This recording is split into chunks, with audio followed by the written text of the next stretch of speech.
Hello everybody and welcome to the City Council meeting of Tuesday, July the 8th. It's 2 p.m. in the afternoon.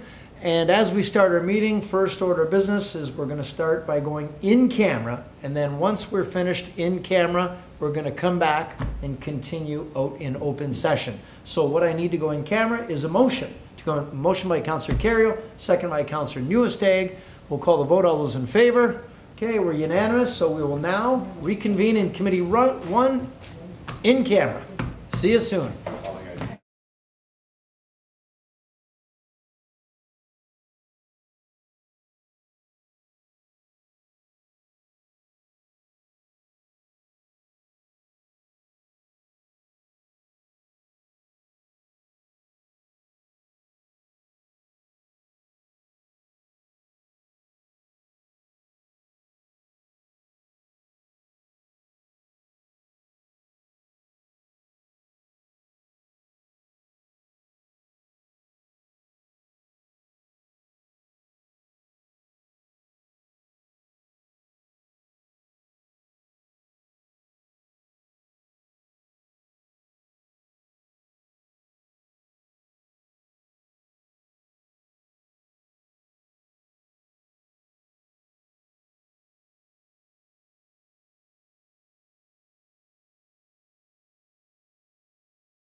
3. Everybody, welcome back. We just had our in-camera portion of the City Council meeting, which is now concluded. We're now in open session. I'd like to welcome everybody to our Tuesday, July 8th meeting of City Council. Next order of business is the singing of O Canada. And I will first read the bio, then I'll ask everyone to stand if you can. Our singer today will be Kristen Patterson. Kristen Patterson is a lifelong Chippewa resident. She's worked as a funeral director at Morrison Son Funeral Home for 20 years. She's been a passionate singer since the age of 4, and today's rendition of the national anthem will be performed by her. So if we can draw your attention to the flags or the screens and stand if you could. Thank you.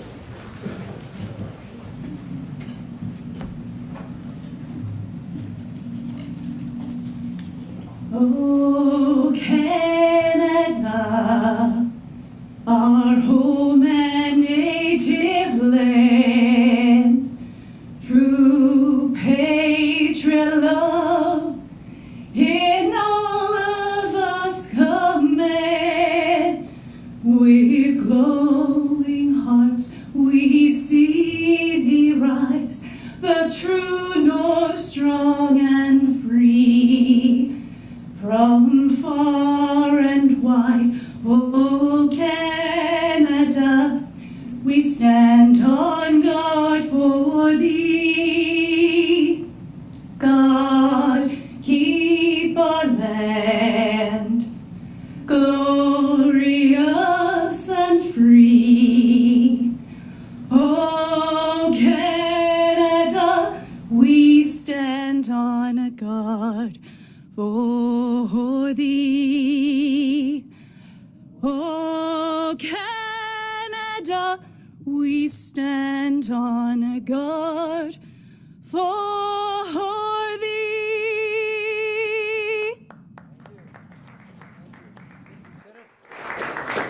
Thank you, Kristen. Amazing. Glad we have that recording. I don't know if anyone noticed Rick Rose was walking in the background. Did you happen to notice that? Rick Rose was walking in the background behind the recording.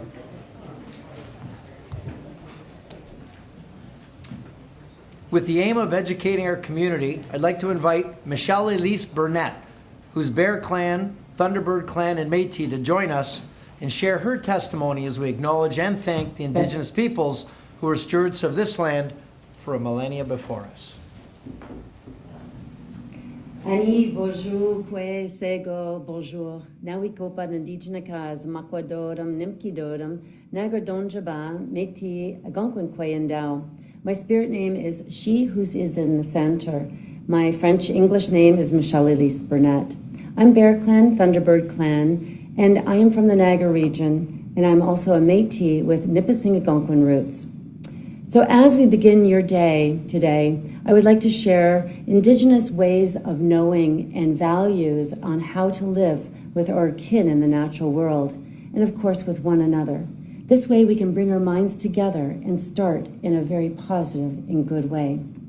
In our culture, we teach that every decision that we make today, be it personal, governmental, corporate, that we must consider the impact it will have on the next 7 generations, the impact that it will have on our grandchildren's great-grandchildren. So we strive for living Mino Bimatsuin, to live a good life, to be in balance with all life forces, to live a life that matters. It's about living from the heart and leading with love.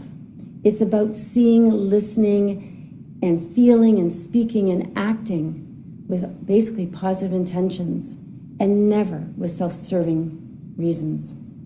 Gitche Manitou, the Creator, gave all creations gifts to share amongst each other. Gitche Manitou also reminds us that with those gifts come major responsibilities. And our first responsibility is that one of gratitude. Gratitude for all life-sustaining gifts Mother Earth provides for us. She is our greatest role model, one who unwaveringly demonstrates generosity and gratitude every single day without ever asking anything in return. We as humans have to learn from our older and wiser relatives. We need to be reminded on a regular basis that our very own existence lies in the gifts of others in the natural world. We must give thanks to all our relations, and by thanking each life-sustaining force, one becomes tied to each of the forces of the natural world. It teaches us that we have our own responsibilities, and that we also have to understand that what is done to one part of the web of life, it has repercussions on all life forms, including ourselves. When we apply this philosophy to our workplace, home, or self, we are actively taking care of the next 7 generations. And we're doing that with love, generosity, and gratitude. So now, I would say that our minds are together as one, and have a wonderful day. Chimigwich. Thank you, Michelle Lidis. Next up is our adoption of the council minutes from June the 17th. Looking for motion by Councillor Baldinelli, seconded by Councillor Pietrangelo. If there's no discussion, we'll call the vote. All those in favor? Okay, and that's approved. Thank you for that. Next up is the mayor's reports and announcements. Oh, I'm sorry. Thank you, Ms. Clerk. Disclosures of a pecuniary interest. Yes, Councillor Pietrangelo. Thanks, Your Worship. Under 8.1 PBD 2025-43, and also the corresponding bylaws 2025-31 inclusive to 36, and 12.1 the License Appeal Committee. I own property that can be affected. Thank you, Councillor. Any other disclosures? Okay, any disclosures, we hand them in to the clerk in a written form. Next up is the mayor's reports and announcements. First with obituaries. I'd like to offer our sympathy to the family of Michael Donofrio, city employee at Fairview Cemetery, and nephew to Sue Scerbo in our planning department on their loss. Special events. The Carmelites celebrated 150 years in Canada. It took place at the Columbus Club, formerly the Our Lady of Peace Hall. And this is, of course, the monastery who supply the priests for St. Pat's and many other places. It was great to have, there's Father Chris, we had Father Joe, Father Stan, and a lot of the traditional priests that went through the system. I was joined by Councillor Nieuwesteeg as we said hello to many old familiar faces. We also had Niagara Ribstock Festival take place at Fireman's Park. And I know a lot of people went there eventually over the weekend, but it was a great event, raised a lot of money for local charities. We're grateful that they're getting good use out of Fireman's Park. Martha Cullimar had their car show at the school, and it was a special event, and that was the young boy there that put it on. He's an autistic young boy who, this was his dream. That was his teacher on the far right. That was his dream, and the principal to his right, on our left, in the white shirt. That was his dream, to have a car show at his school. And it was kind of like Kevin Costner, build it and they will come. They ended up having a great turnout and lots of neat vehicles, and the weather turned out great, so congratulations on a great show, a great day. For all of our Filipino friends, Jose Rizal Monument Gala. So we had the unveiling of the monument right there, as you see, right in front of the falls. Jose Rizal, who visited Niagara Falls in 1888. He's a national hero in the Philippines, and real interesting guy. Well, that night we had the gala as well. I was joined by Councillor Patel. It was a lot of fun. OLG Community Recognition event we had was the pickleball court opening at Kerr Park. We had 6 pickleball courts open up. I was joined by Councillors Pietrangelo, Strange, and Lococo, and there I was playing with Max. And that's the park I grew up in, so I grew up backing onto Kerr Park, so I used to play tennis there, and now it's pickleball. So a lot of good memories at Kerr Park. I'm sure a lot new memories. Willoughby Volunteer Fire Department celebrated their 75th anniversary. I was joined by Councillor Lococo. That was a hot day. Serbian Day. We had that at St. George Serbian Orthodox Church grounds. I was joined by Councillor Lococo as well. And you can see some of the dancers, traditional food, customs, all sorts of traditions. And it's an event they come from all over Ontario for. A lot of fun. Canada Day was huge this year. Our staff went above and beyond as we celebrated at Fireman's Park for the 3rd year. And yours truly, Jason, if you want to go back a slide. Yeah, can you guess which one Jason is? The hint, he might be wearing a costume. So, and he picked all days, it was like 90 degrees that day, so he was about, yeah, he had a big smile on his face, yeah. Yeah, fan inside, but he was dying out there. It was a great day. I was joined by councillors Pietrangelo, Strange, Patel, Lococo, Nieuwesteeg, Dabrowski, and Baldinelli. Record crowds and a lot of people grateful to be Canadian, and also the parking experiment with the funds going toward the SCVFA and Heartland Forest. So it was a great event that day and a lot of fun. Skies cleared, which was great too. Today was a big day. We had a provincial funding announcement at the Chippewa Arena, and there you can see Minister Lumsden, Minister of Sport, joining us, and we had councillors Nieuwesteeg, Patel, Lococo, Pietrangelo, Strange, and Baldinelli as he announced $10 million for the Chippewa Arena. And if you're looking at that picture on the right side, we're going to be building an NHL-sized arena, and then and a library. And on the left side, we'll rebuild it, have a turf area, community area, daycare. There's going to be accessible change rooms for a change.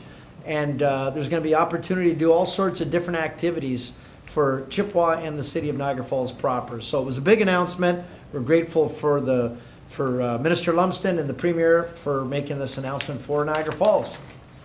I'd like to also thank councillors for representing the city. Councillor Patel representing the city at the St. John Ambulance 64th Annual Regional Recognition Event, and also the Ukrainian Family Festival. Councillor Pietrangelo for representing the city at the Niagara Falls Volunteer Firefighter Station 6 AGM.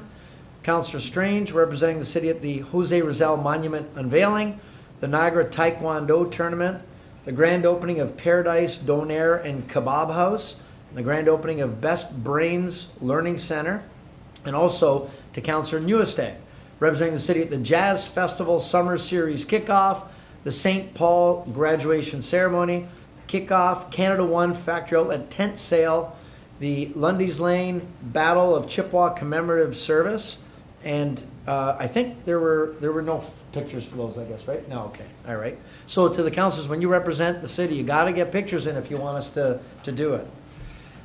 We had some business milestones and events. So we had the opening of the hologram zoo. That opened up right at the corner where Victoria Avenue changes, bends at Bender Hill. That's what it's called, Bender Hill. So it's the newest attraction in Niagara Falls. I was joined by Councillor Patel. We had the Tranquility Through Therapy grand opening, and that I was joined by Councillor Nieuwesteeg for that day. Beyond Naturals had their grand opening. I was joined by Councillor Nieuwesteeg. Pizza Fiamma was celebrating their 1 year in business, and they graciously donated 10 extra large pizzas to the Niagara Falls Soup Kitchen. Thank you for that. And last but not least, our next council meeting will be Tuesday, July the 29th. The new temporary location will be at the Exchange because this chamber will be going through some renovations. So that is on Sylvia Place, Niagara Falls Exchange. So anybody wanting to come to our next council meeting, you can do so at the Exchange. So next up, I know that you're not all here for the mayor's announcements.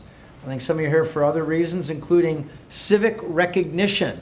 I know a lot of those of you in the front row are here for the Niagara Falls Rowing Club Championships. And that is for accomplishments of rowers from both St. Paul High School and West Lane Secondary School. So what I'd like to do is, I think we got a microphone. And call up Coach Anthony Arcuri. Anthony Arcuri. If you want to just come right in there, there's an opening. Huh? Oh, yeah. That's for Bose.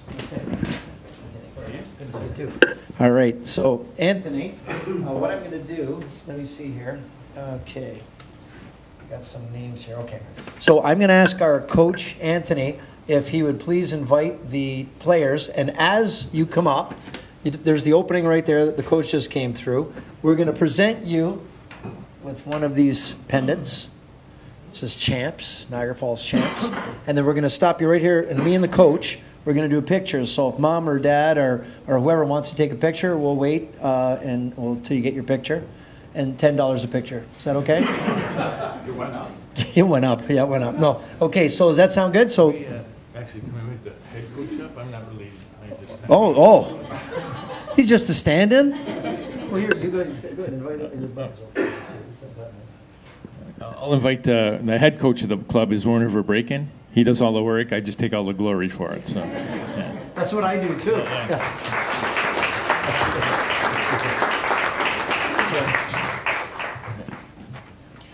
So I'll start off with Miles Quinton. Unfortunately, he's not here. He made the Canadian junior national team, and he's rowing at an international regatta for Canada next week. So he had to travel, and he couldn't make it. But I guess he's quite pleased that he was recognized. I'll call him up one at a time then? Yeah. Okay. Virginia Gates.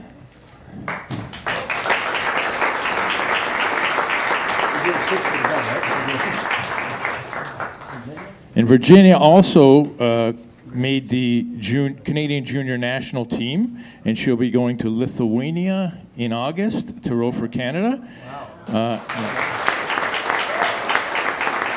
She try to remember this. She won so many events I can't recall them. A gold medal at the 2 gold medals at the Canadian Secondary School Rowing Association, and the Stotesbury Cup Regatta, which is an international U.S. international high school regatta. You won a silver medal in a double there. So congratulations on that. Yeah.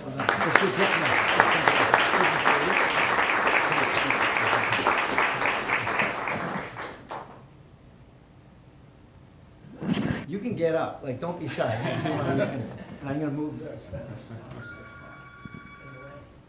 Okay? So you just want to extend this up. Okay. And Lauren Deprez.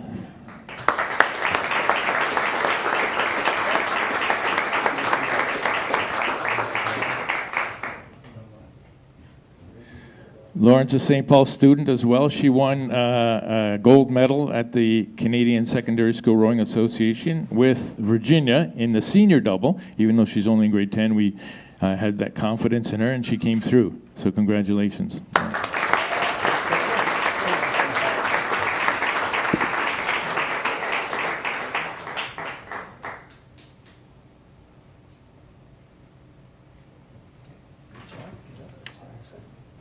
Okay, Lincoln Pearson.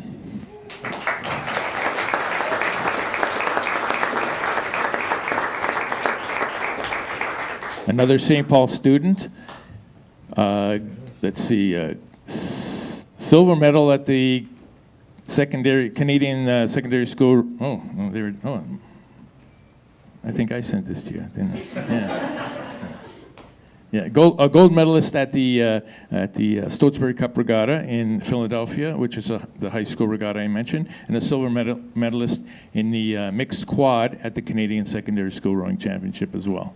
Congratulations.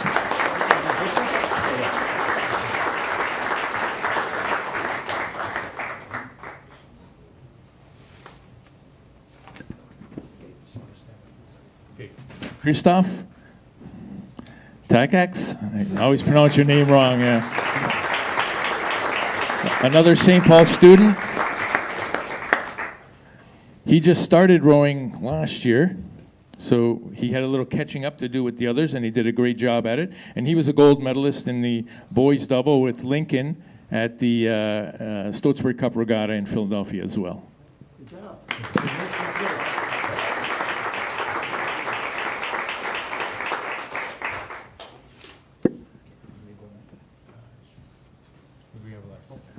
And Leah Matthews, West Lane Secondary School.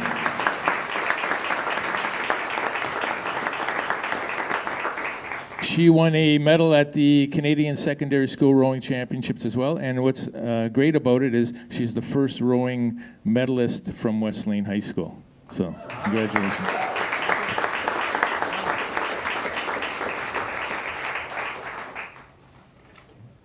And we had 2 others who didn't make it today.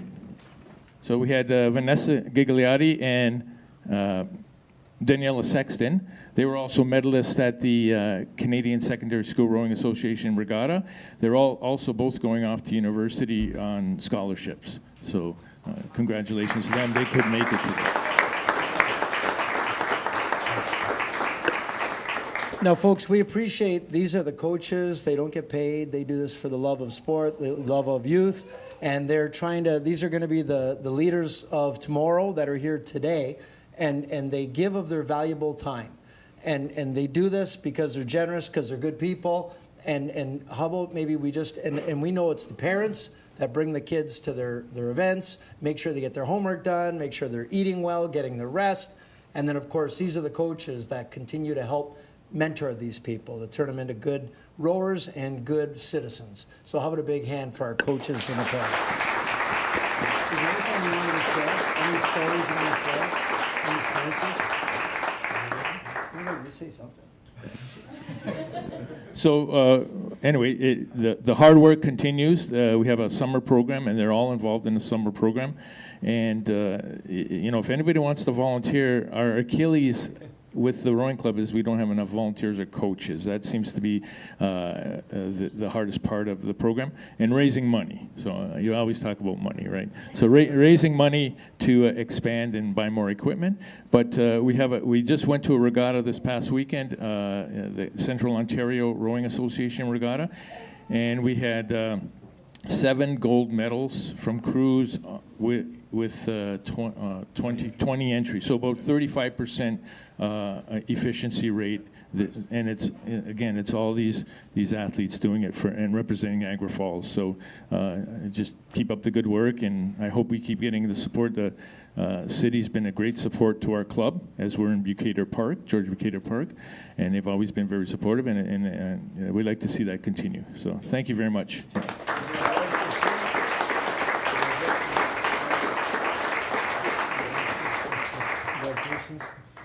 Thanks a lot. Appreciate it. Yes, Councillor Pietrangelo? Yeah. Oh, so we're going to do a group shot too? Okay, we'll do a group shot, then we'll get a picture. Those are you guys want to take those. Okay, come on in. Come inside the picture. Does anyone want to go in the front? Or we all going to stand there? No one's going to go in the back. Okay. Okay, that's good.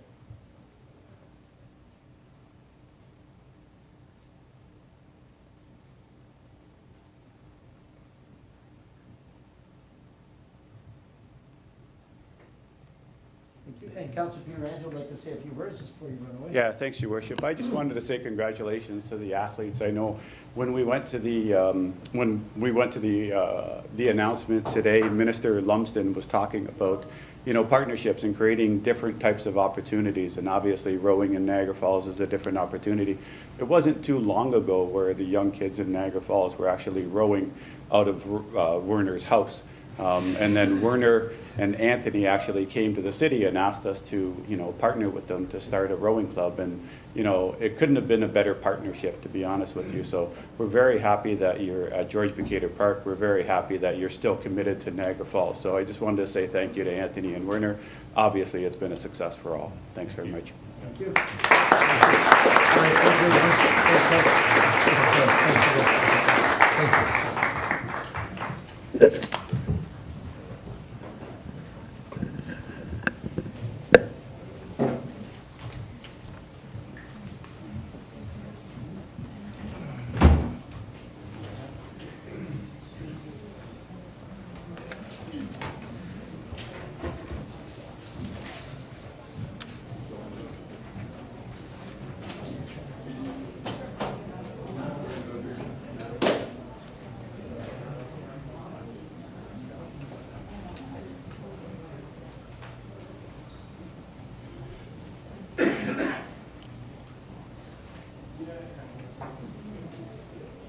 Okay, next on the agenda, 7.2, Lindsay Mazza.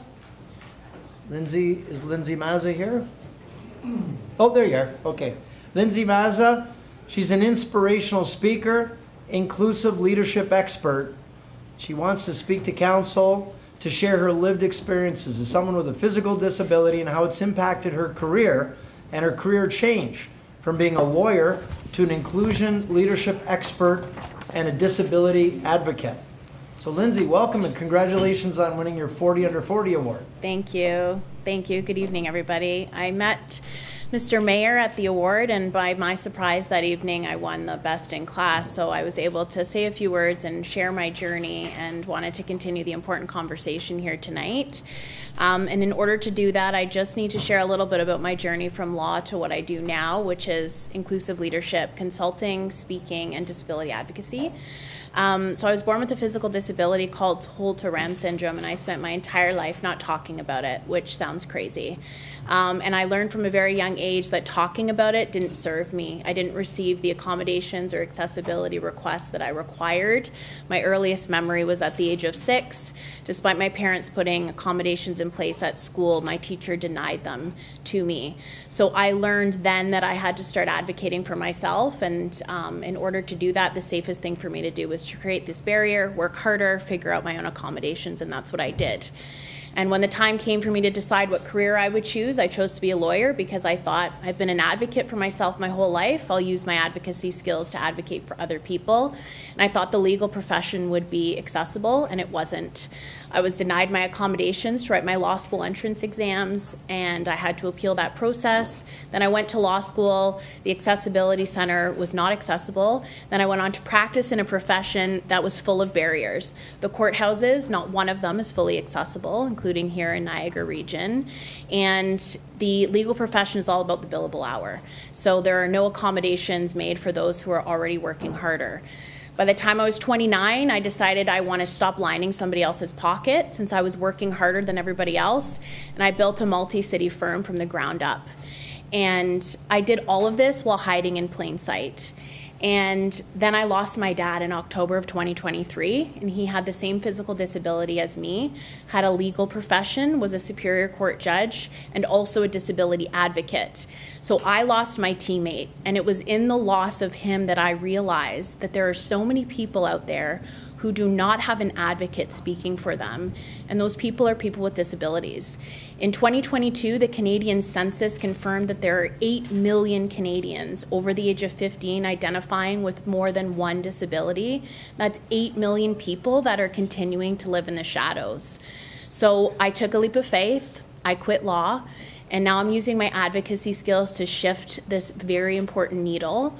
And what I do know is that business owners, CEOs, everybody looking to make a change is really worried about the bottom line. We're all worried about numbers. And I've learned that in order for us to achieve our maximum profitability, we have to be inclusive leaders, and we're failing left, right, and center. And we're failing because we're focused on DEI initiatives, but we're only focusing on the D of that acronym.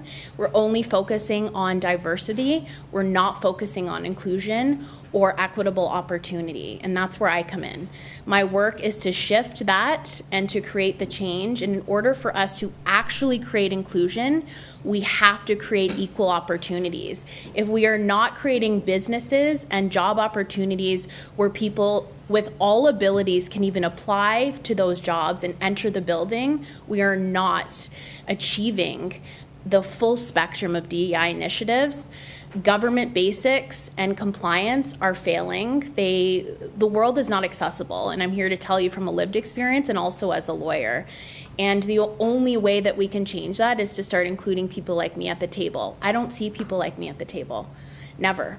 So I've had to create my own table, and that's why I'm here tonight, because people need to get in touch so that we can start having these conversations. And I would encourage you to start having these conversations that you're uncomfortable with, because what I've noticed is, in an effort to be polite, we are turning a blind eye to those that need our allyship.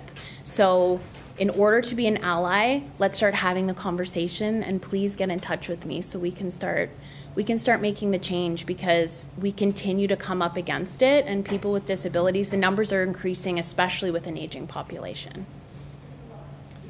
Thank you, Lindsay. Do we you. have any questions for Lindsay or any comments? So maybe you can just tell at what point you made the decision and why you left the field of law. You didn't Yeah. feel that you could use that to help move change? Sure. Yeah, it was. It's only been it's been less than a year. It was last fall, and the momentum has been quite significant. I've been all over the Canadian media circuit. I've been on the social, CTV Your Morning, CBC. I'm heading back there next week, and it's been one booking after the next. I'm going back on CP24 tomorrow morning, which tells me the necessity of this conversation. And that the decision, I haven't looked back. I mean, I say to people, if you see me practicing law again in the traditional sense, stage an intervention, because I know this is what I'm supposed to be doing, using my voice in a different way. So people can get in touch with me. My website is lindsaymazza.com. I'm on social media. And I really just need to reiterate that next time you're at a business meeting and you're sitting around a table, look around and ask yourself, who are the people giving advice on the issues that need to be, where changes need to be made? Because if they don't have a lived experience, you can't possibly be making the appropriate change. That's good. Thank you. Councillor Patel.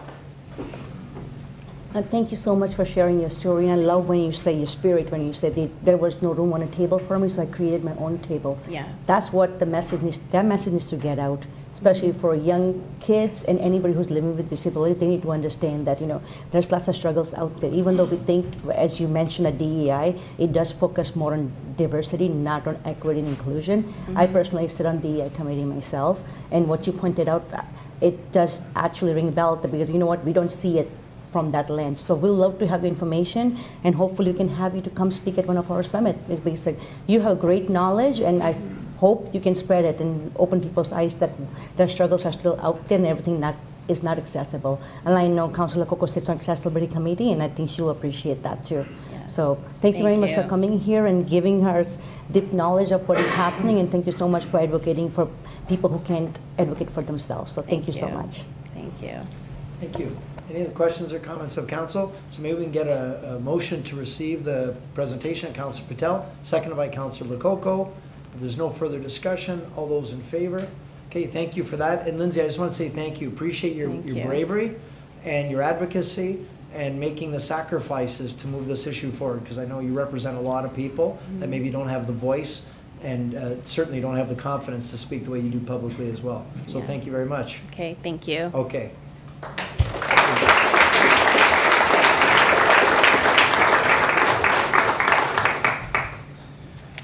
Next up, appointment request, Nikola Tesla Day Festival.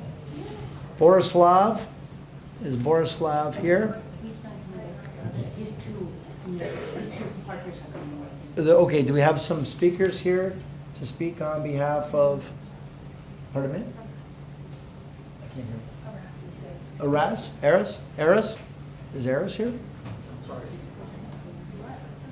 He's outside? Apparently he's outside. I don't know if somebody can get. I think she's outside. I talked to her outside. Do you want it? Okay.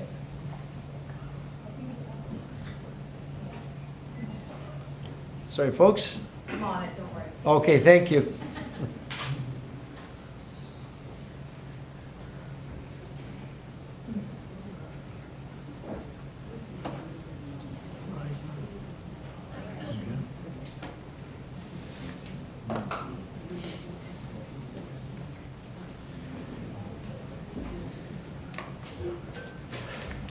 Welcome. Just make sure that microphone is on. Is that on? Yes. Yes, thank you, Your Worship.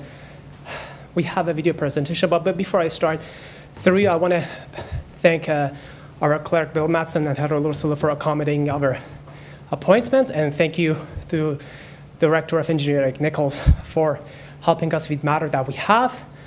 To best represent what we have, we ask you do the presentation for this completely not a charity, non-profit organizations. So if the video could be played, I appreciate it. Sound like you're out of breath. Running up the stairs.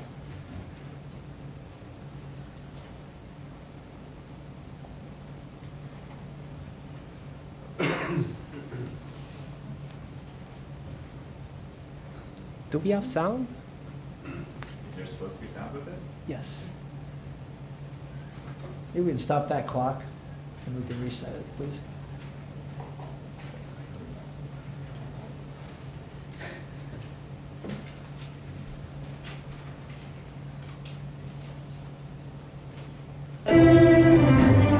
What do you got when you mix science, music, culture, and one of the greatest minds in history? Tesla Fest. This summer, we're tuning into the frequency.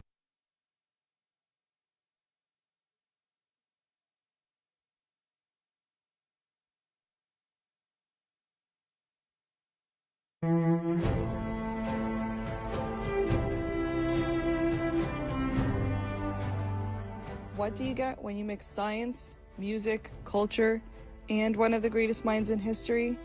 Tesla Fest. This summer, we're tuning into the frequency right here in Niagara Falls.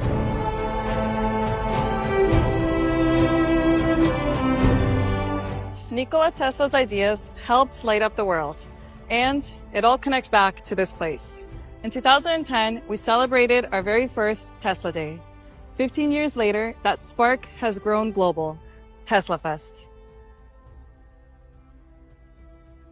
On July 11th, we return to where water first became power. Tesla Legacy Night features inspiring talks, a new book launch by Dr. Mark J. Safer, and an exclusive film from Belgrade's Tesla Museum. The exhibit from Belgrade invites you to explore rare artifacts and inventions that shaped our world. For a limited time only in Canada. Step inside the mind of a genius and the rare inventions that shaped our world.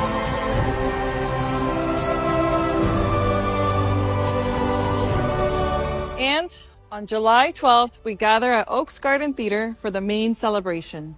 With global music, cultural fusion, and interactive science zones, all led by our incredible headliner, Sina Bataille. At 10:15 p.m., the falls glow in Tesla's honor, followed by fireworks that celebrate his vision.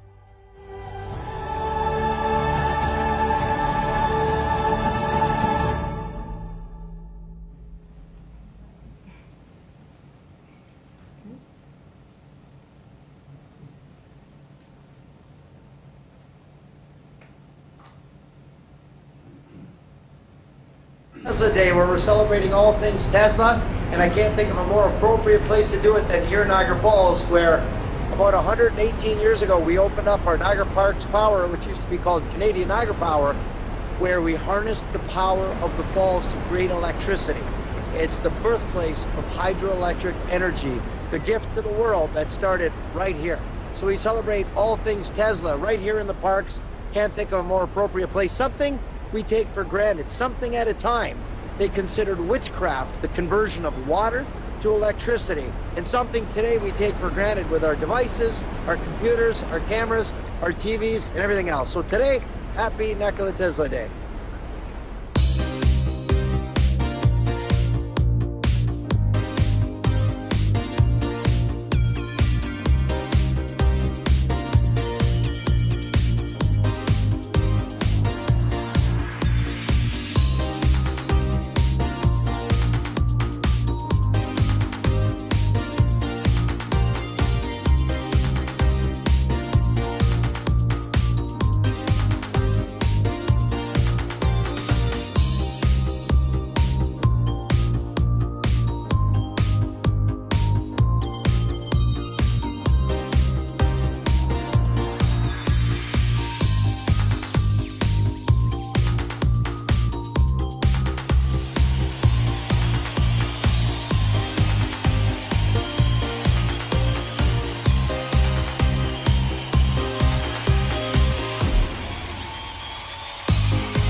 Thank you for your worship for doing our presentation for us.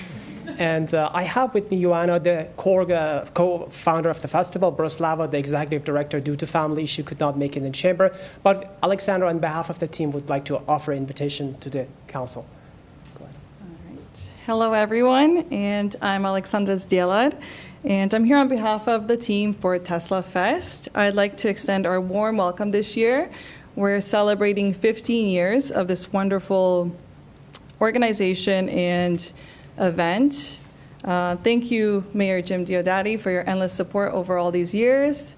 We extend our warm welcome to the public as well. And there will be it's a free event on Saturday. So there will be educational activities for the kids, live music, food, and fun for all ages. On July 11th, we do have the Tesla Legacy Night. It's kind of like our very formal educational event at the power station. We will have a lecture and, sorry, can you just go back? Lecture and exclusive promotion of Dr. Mark Cypher's new book, as well as a documentary film called Wireless from the Nikola Tesla Museum in Belgrade. So this just talks a little bit about the Oaks Garden Theater that is happening on July 12th. It's an artistic program, symbolically connects Eastern spirituality, Western science in the spirit of Tesla's thinking. There will be a special appearance by Ontario Science Centre, and the kids definitely all love that, as well as Brock University. So tons of new activities going on this year. It's free once again, so we extend our warm welcome to you all and hope you can make it. Your Worship, aligned with the policy of this council to have a music policy. If you remember, we have city has a plan for Music City almost a year ago. We are so fortunate to have this team is a charitable nonprofit organization. Entirety of the members of the team are volunteers. They have their own full-time job and they come here volunteer their time. So we really appreciate the continued support yourself and the chamber and the staff has been giving us to have an amazing, completely free to attend at Oaks Garden Theater. As you're aware, I'm just going to make it very brief. I know it's going to be a long night.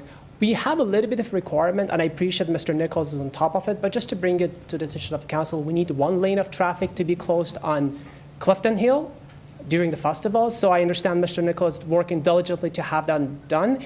And should that come down to it, we will come back for, if it needs to be, to file application for waiver of the fee, just to helping a charitable non-profit organization, not to burden of this, so we really appreciate it. Mr. Nichol, did you want to weigh in on this? Yeah, thank you through you, Mr. Mayor and Harris. Thank you so much. We understand it's just the loading and unloading on Clifton Hill with the arrangements around Oaks Garden Theater is not great access. We can lend some cones and we'll make sure that that truck is safely parked there. So there's no cost to that. We'll have our staff work with you and we'll get that set up. Through you to Mr. Nichols, thank you so much for the support this Mayor, this council, and Mr. Nichols has been giving to us. Thank you so much. It's a long night. It's going to be a long night, so that concludes our presentation. Thank you for your time. Thank you. Let me just check for your folks.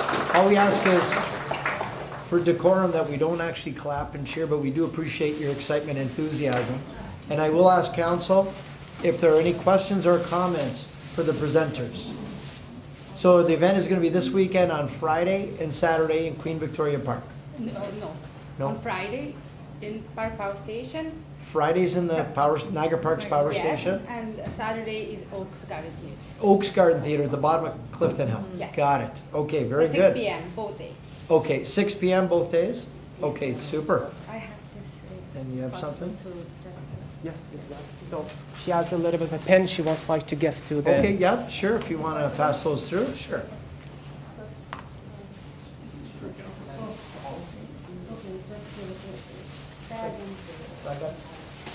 We have a lot of enough appreciation for the member of the council. I know it's a long night. At the end of the night, I guess I'll distribute them. Or...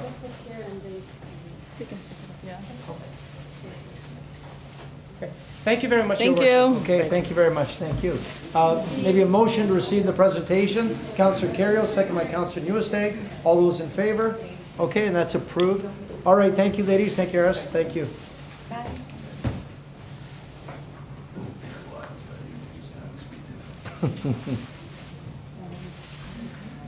All right, so we are at report 8.1.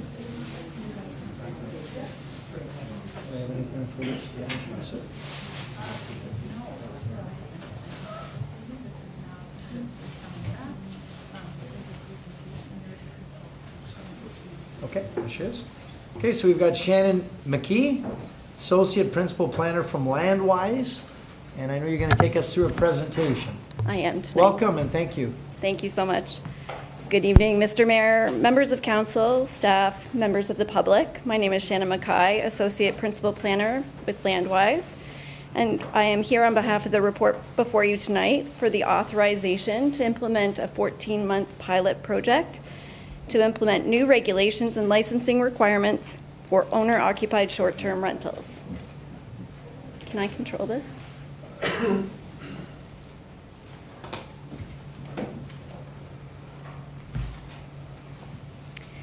In May of 2023, Council directed staff to consider and report back on the necessary bylaw and licensing changes to permit owner-occupied short-term rentals in residential areas throughout the urban area of the city. Our review follows the establishment of regulations and licensing requirements for vacation rental units to address illegally operating short-term rentals within the city's residential areas. Short-term accommodations is a term that covers 3 types of rentals: vacation rental units, owner-occupied short-term rentals, and bed and breakfasts. A comparison of the 3 short-term accommodations shows that the major difference between vacation rental units and B&B and owner-occupied short-term rentals is that a vacation rental unit is seen as a commercial use, in contrast to an owner-occupied short-term rental and bed and breakfast, which is recognized as a home occupation, requiring the owner to be present on site. Municipalities across Canada and globally are grappling with how to regulate short-term rentals in a way that balances economic benefits, housing protection, and livability. At a greater scale, Toronto, Ottawa, Hamilton, Vancouver, and Buffalo. Of these larger municipalities, most allow short-term rentals in a primary residence, limiting the total days in a year for short-term rentals. Only Buffalo has implemented a similar model to the proposed owner-occupied short-term rentals, requiring an owner to be on site for the duration of the rental period.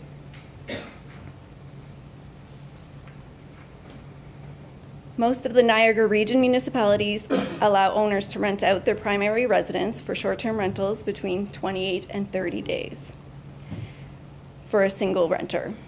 Fort Erie, Lincoln, and Niagara-on-the-Lake have requirements for owners to be on site for the duration of the rental period, while St. Catharines, Thorold, Welland, and Wainfleet allow for owners to rent out their primary residence, but do not require the owner to be on site for the rental period.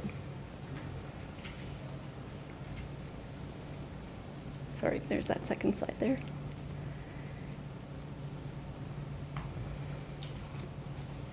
The statutory public meeting was held on March 18th. I'm sorry, there's a typo on that screen there.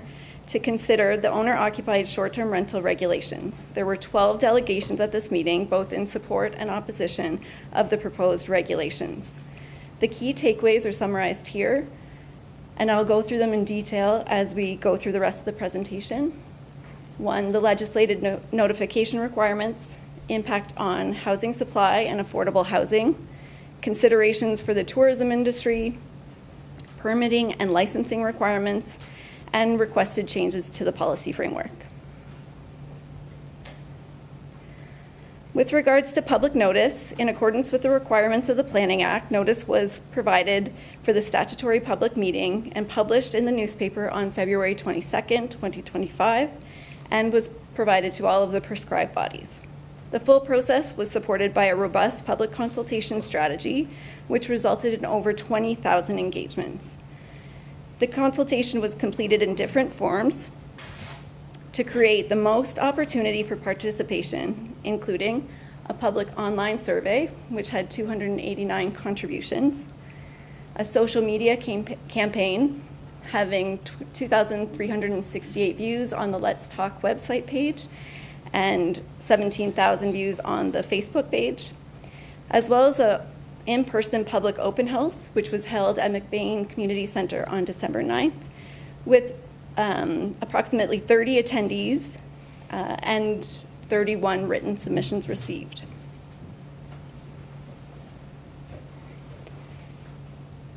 As it relates to the impact on housing supply and affordable housing, Short-term rentals have impacted the housing market across Canada. A recent study completed on behalf of Ontario Restaurant, Hotel and Motel Association, specific to Niagara Falls, confirmed that the short-term regulations, when implemented, short-term accommodation regulations, when implemented, minimize the impact on the short-term rental and housing supply and affordability. Non-resident commercial short-term accommodations have contributed to rising rents, increased demand, and reduced housing availability. That's where Niagara Falls has treated vacation rental units as commercial uses and only permitted in some commercial areas. The study also demonstrated that restrictive short-term accommodation regulations will force housing units back onto the long-term rental market.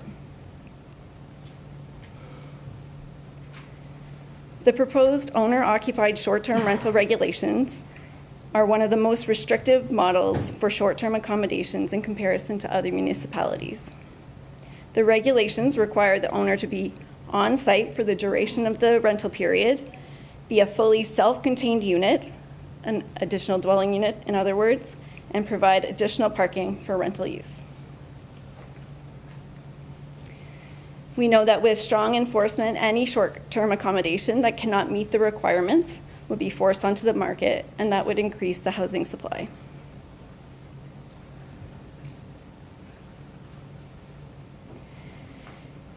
With regard to the tourism industry, we know that there's a market demand for short-term accommodations and that they are a revenue generator for the city. Removal of all unlicensed short-term accommodations would have impact on the ability to provide the necessary accommodations to meet the visitor demand and will impact revenue generation for businesses in the city. The proposed pilot project does include a maximum of 100 licenses for issuance per year during the pilot program, which will allow for a certain amount of short-term rentals to be recognized within the residential areas, but not overwhelm the neighborhood areas.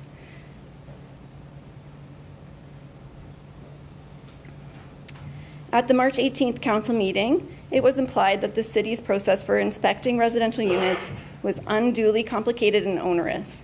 However, it is a requirement of the Ontario Building Code and Fire Protection and Prevention Act to ensure any residential unit is safe for habitation. This is a serious safety measure that prevents unsafe conditions for both homeowners and residents.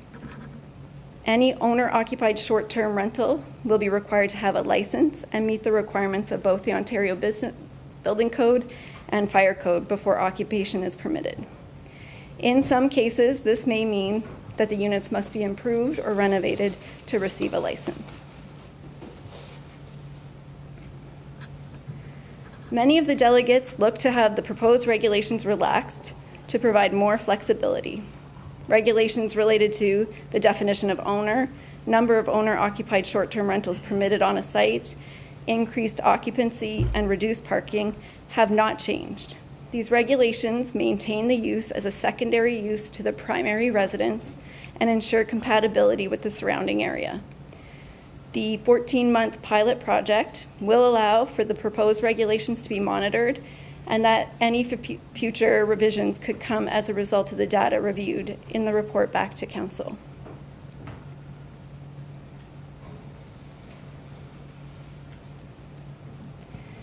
Following the March 18th Council meeting, staff has revised the regulation framework to implement a 14-month pilot project with a few additional considerations for the regulations that have been incorporated into the regulations. A cap of 100 licenses is proposed and will be issued per calendar year, which must be renewed. And an owner-occupied short-term rental must be at least 150 meters from another owner-occupied short-term rental, which equates to about 9 or 12 houses distance away.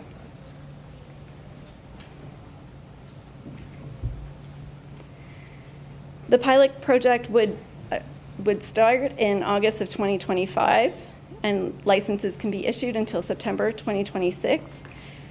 After which point, staff will come back with a report to Council in December 2026 to reflect on the number of licenses that have been issued, concentration of the owner-occupied short-term rental mapping, the number of complaints received, number of fines issued, and the impact on the housing supply and rental rates. If at that point in December 2026, the program is discontinued, any license holders would be allowed to continue.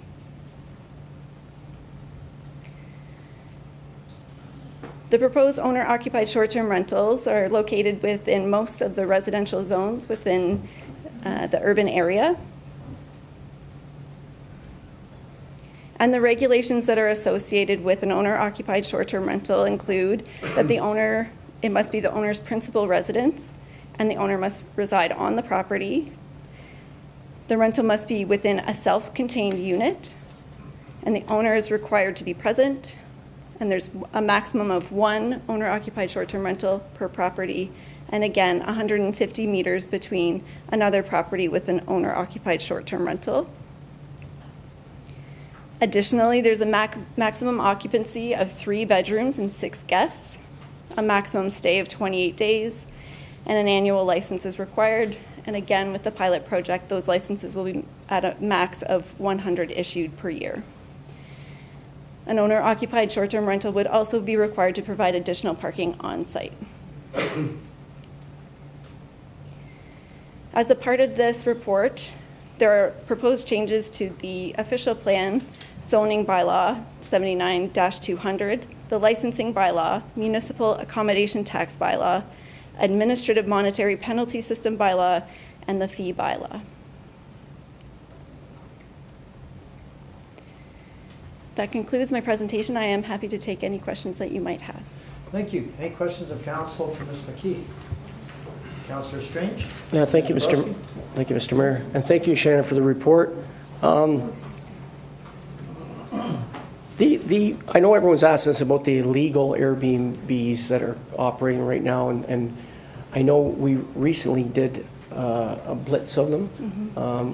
Would you let us all know, like, what happened, how many fines were there, if you know, or if there's any? I might defer to Kira. Ms. Dolch? Thank you, Your Worship. Through you to the councillor. So over the past weekend, or the past week, we issued about 2 dozen AMP charges against illegal Airbnbs. So we just started our blitz last week. Obviously, we're progressing, but we're starting to go after and look into the illegal vacation rental units, those that aren't in a tourist commercial area or any other commercial area permitting. And these are $1,000 fines, or $1,000 fines per day. And again, we've been checking back regularly to see if the use is discontinued. And do they get a warning first? What is part of the procedure when you look, obviously, on Airbnb sites and find out where they're operating, and you visit them or call them, or how does the process work? Through Your Worship, through the councillor.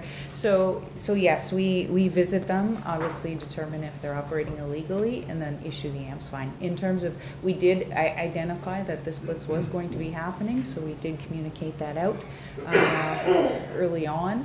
And I'd have to get the date for you when we put that out. But in the end, we took action. Okay. And of these 25 or whatever fines, 2 dozen, were any of them, do you know if they were owner occupied, or were they just kind of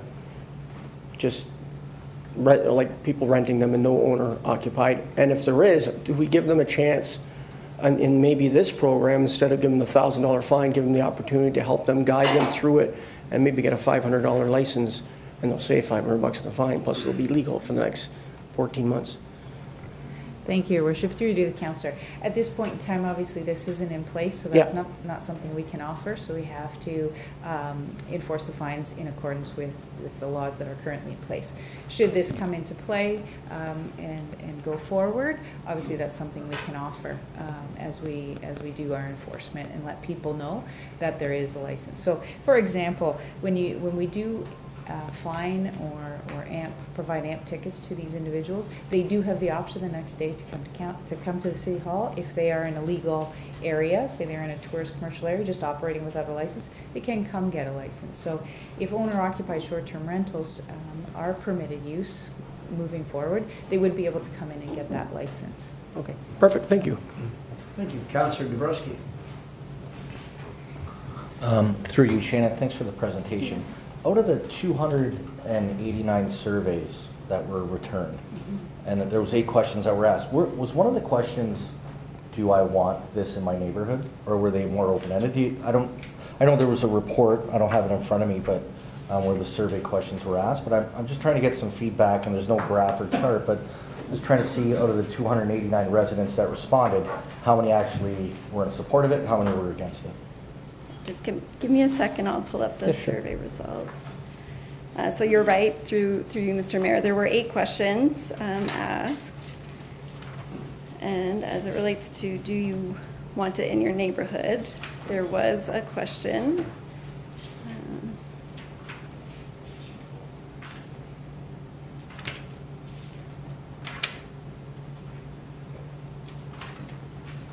Sorry, just give me 1 second.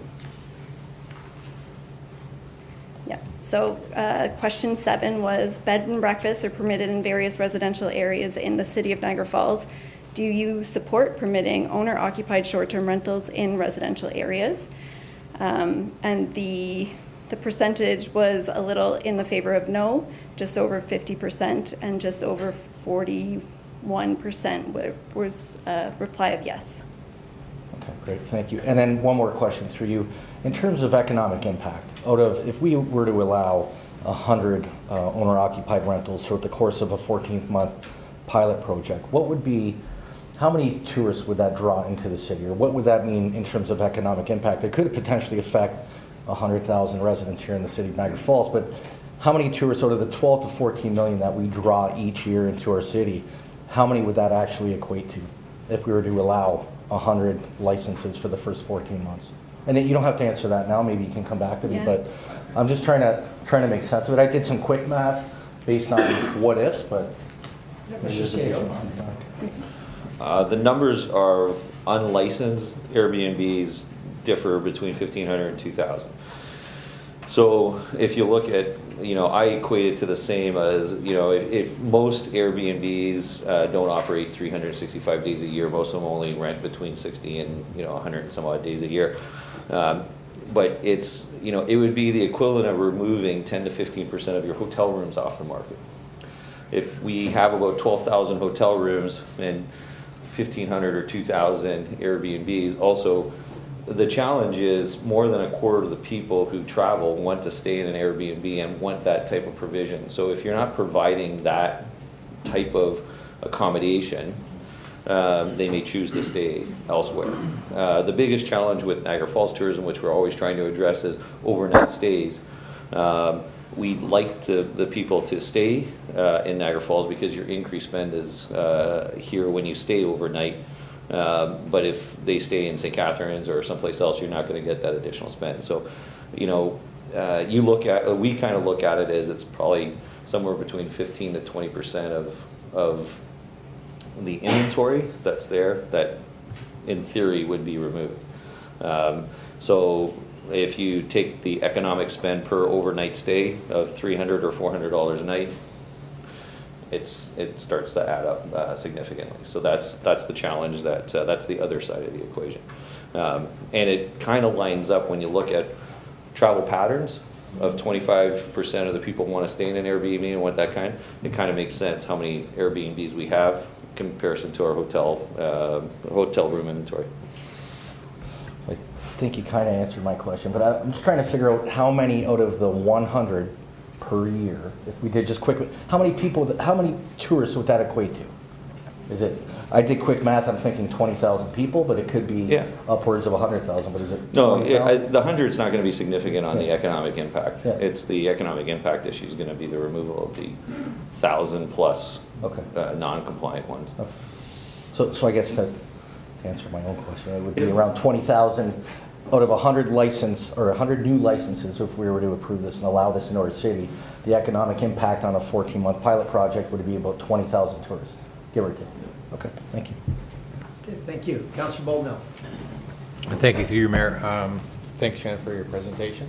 I just wanted to get some clarity on the project. It's 14 months, and I'm just wondering what kind of metrics we'll be collecting, and how do we know whether it was a success or a failure?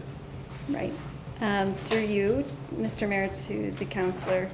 The report goes through the number of sections that there will be reporting back on, the number of licenses issued, the complaints, fines issued, and then reporting back on the impact of the housing supply. I think that's going to have to depend on the information we get in through the licensing process, but it would be a part of that summary report. And then that would inform whether or not the pilot project continues or whether there's amendments that need to be made to adjust some of those regulations to reflect what we're seeing through that complaint or licensing process. Thank you. Through maybe Jason could probably explain a little bit differently. On the success and failure, if it is a successful project in the 14 months, where do we think we're going to go or headed to with licensing? That would be council's decision, but the pilot project limits the number of licenses total, so then council can decide whether they want to up the number of licenses provided. If, for example, there is not 100 uptake, licenses, council can say, well, maybe we don't do anything because there's not the uptake there for that. Maybe we take a look at it to say, well, why wasn't there the uptake? Is there something that's hindering the development of those units? I think we'll bring the data back and see what the impact is. We'll also actually talk to the industry too to see what's been the impact on the tourism side of the industry. We don't monitor those stats as well, and that's something the industry would have to provide input on. Thank you. Yeah, thank you. I've got Councillor Carriel, Nieuwesteeg, and Lococo. Thank you, Worship. I'm more concerned about the illegal ones. The pilot project of 100, that, if we do what, great presentation by the way, and do what the presentation suggests, has strong enforcement. I'm assuming that these are going to be regulated, enforced to the nines so that they can pass or continue to do what they're doing. Obviously wouldn't go along with it unless there was strong enforcement. And if they can't meet the regulations, that they would lose their license. If they're not there when we go to call on them, they're supposed to be there, they're going to lose their license. I don't know what the criteria is going to be, whether they get a warning, a chance to show up, but if they're not doing what they're supposed to be doing, they're not going to be allowed to do this. Is why we're here to say maybe we'll do it. But the big thing is the enforcement of the 1,000. Why they might not do this, if they can run illegally and not pay the fees, not have the fire inspections, not do what they're supposed to do, and get away with it, why would they bother to do this? So I like what's happening. I really like the staff to elaborate a little bit on going forward, where we're going to go with the illegal B&Bs that exist, and if we're going to be able to get them under control, if this is going to help us get them under control. I'm also not in favor of making this a tool so they can flip their illegal ones into this. They haven't been legal forever. What makes us think that they can be legal if we just let them do it this way? So I'm really concerned about how we're going to handle going forward, catching up on the 1,000+ illegal ones that we have, and if I get a comfortable position or feeling that we're going to be able to get them under control or stop them or put them backwards, make them go backwards, makes me more inclined to want to do this. Yeah, go ahead, Mr. Scerbo. I'll start and maybe Kieran. So on the enforcement side, the enforcement of the vacation rental, would be very similar to how we enforce B&Bs currently. Bed and breakfasts have operated, I think, for more than 50 years in Niagara Falls without significant issues. So the enforcement practices would be similar to that. The enforcement tool is not just the $1,000 per day fine, $1,000 per day, because you can be written up 7, 8, 9 days in a row if you continue to operate. So if you had a booking guest in for a week period, our bylaw officers can go there every day and fine you $1,000. So it's not just the $1,000. There's also other enforcement tools. Revenue Canada in 2023 changed the rules that if you don't have a municipal license for the for your vacation rental unit, they will not allow you to deduct expenses to that. And then there's also issues around principal residency for Revenue Canada purposes, for the tax geeks in the audience. You don't have to claim capital gains for your principal residence, but you do for a rental property. So if you're renting it out, Revenue Canada will come after you for principal residency, and there's a whole GST issue out there. So having, working more so with Revenue Canada, there's other enforcement tools to crack down on that. We have switched over to AMPS just recently. That first blitz was kind of the first go at AMPS. We used to work under Part 1 offenses, which is a very long process. We had $10,000 fines from years ago that we still haven't collected a dollar on, even though the judges ruled on it because of appeals and everything else. Now I can just add it to the property taxes if it's unpaid, and we'll collect it for that. So our ability to enforce has increased significantly since the start of this year with AMPS. I'll be fair to council though. I only have so many bylaw officers and a lot of things, so we can only enforce so much. But it is something that we will continue to chip away at. But with Revenue Canada also enforcing their tools, I think you'll see more and more compliance on that issue. So I think enforcement is something that we'll take. I am not, like I said, we've had the bed and breakfast framework for a long time, and this is not that much different from the bed and breakfast framework for enforcement. So we're pretty confident on that. And then, I think, at the end of the day, that's why we want to report back, frankly, on, what has been our charges that we have. We can also track the number of Airbnb and VROB listings on the systems, and we can see what is the total, like, are we actually making an indent or a dent into that over that 15-month period. So, that will be one of the other reporting mechanisms we'll report back on. So, it doesn't give you certainty, but that's why it's a pilot project, and we'll have harder data to come back on in 15 months. I think that most of the councillors I've talked to understand that we could probably monitor the new system a lot better than what we've done in the past on the illegal rentals. I think I'm looking for a commitment from our staff and from you to say, we're going to continue what we're doing. We're going to put more pressure. We're going to, if we have to, talk to us about hiring a couple more bylaw people to keep going. And it's very encouraging that we've just charged a bunch of people.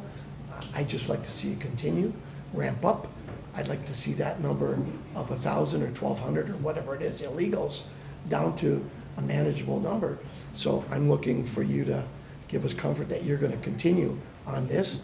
And if we're not happy with what's happening, obviously your plan is going to come back and say, I need to hire a couple more people, and keep it going and keep the pressure on to get rid of the illegal ones so that it makes them want to do a legal one. Yeah, I agree. Yep, thank you. Councillor Nieuwesteeg and then Lococo. Thank you, Mr. Mayor, and a great presentation. My question kind of comes on the back of Councillor Dabrowski as well as Councillor Baldinelli. So hearing this pilot project, we have a lot of looking more at the punitive things, anything that can go wrong. But going into this, we have 14 months. What is it that we are expecting? Like, how do we have a metric that does describe what does success look like and what doesn't? Do we have very concrete, and going to Councillor Dabrowski, how much revenue is it bringing into the city? Is it, who is it affecting? Has it been a positive? So do we have those metrics that we can, that benchmarks that we can say going into it? Because most times you're doing a pilot project, you would have an idea of what you're looking at, any neighbor disturbance and all of those things. Like, is there anything like that saying, if this was a success, this is what we would hope to do, for it to look like? Through you, Mr. Mayor, I think the difficulty is that these have been operating illegally for all of this time, so there isn't a metric to create those report backs and those numbers and metrics for you, but the pilot project would establish those. So licenses that were successfully issued and no complaints received, that would be in a positive category versus a category where you are receiving complaints and fines are issued a number of times on the same property.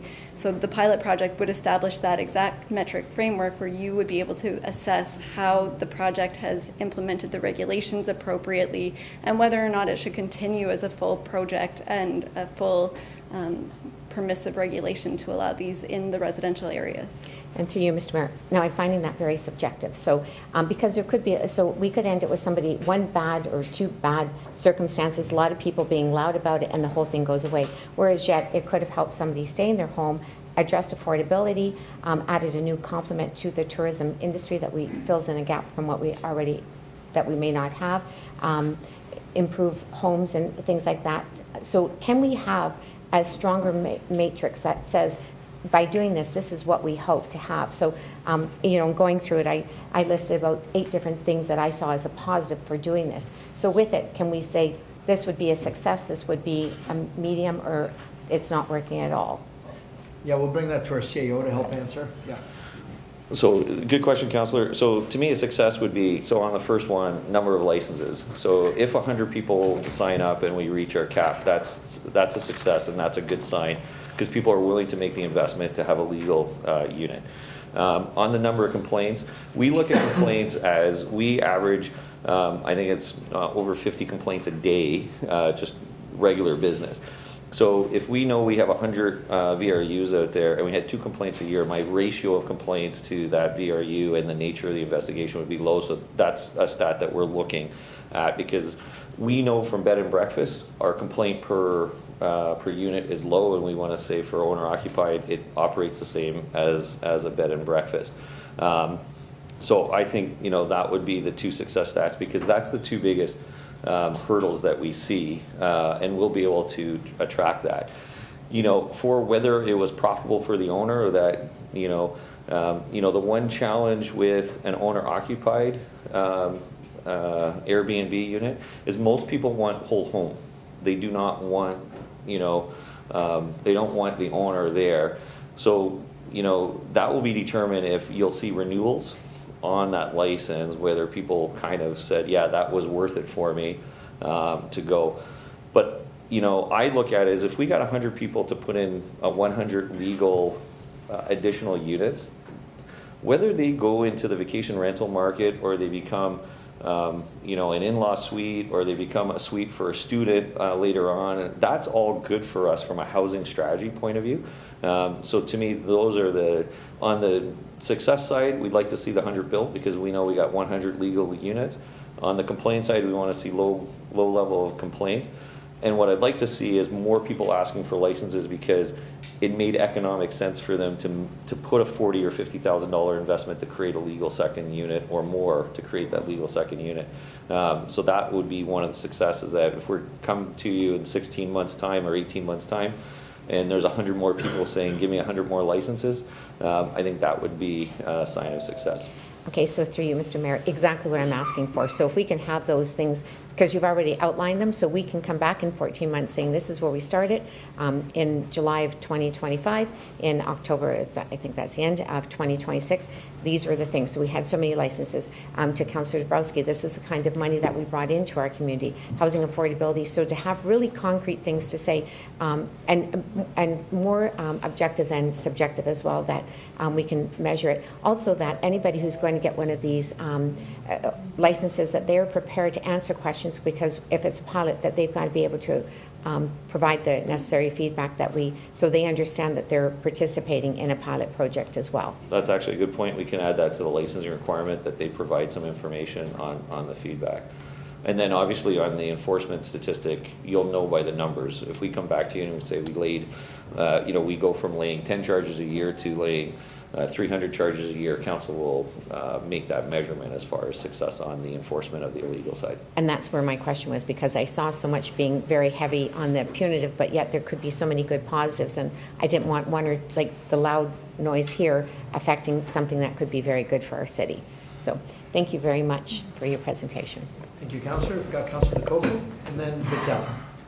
Thank you, Mr. Mayor. I'm wondering about our quarterly housing report. We get statistics on it for the enforcement, the number of fines, that sort of thing. So instead of waiting 16 months down the road after a 14-month pilot program, could we not have some of those metrics in those quarterly housing reports to say the number of fines, the number of complaints, so we're getting an idea as we're going through?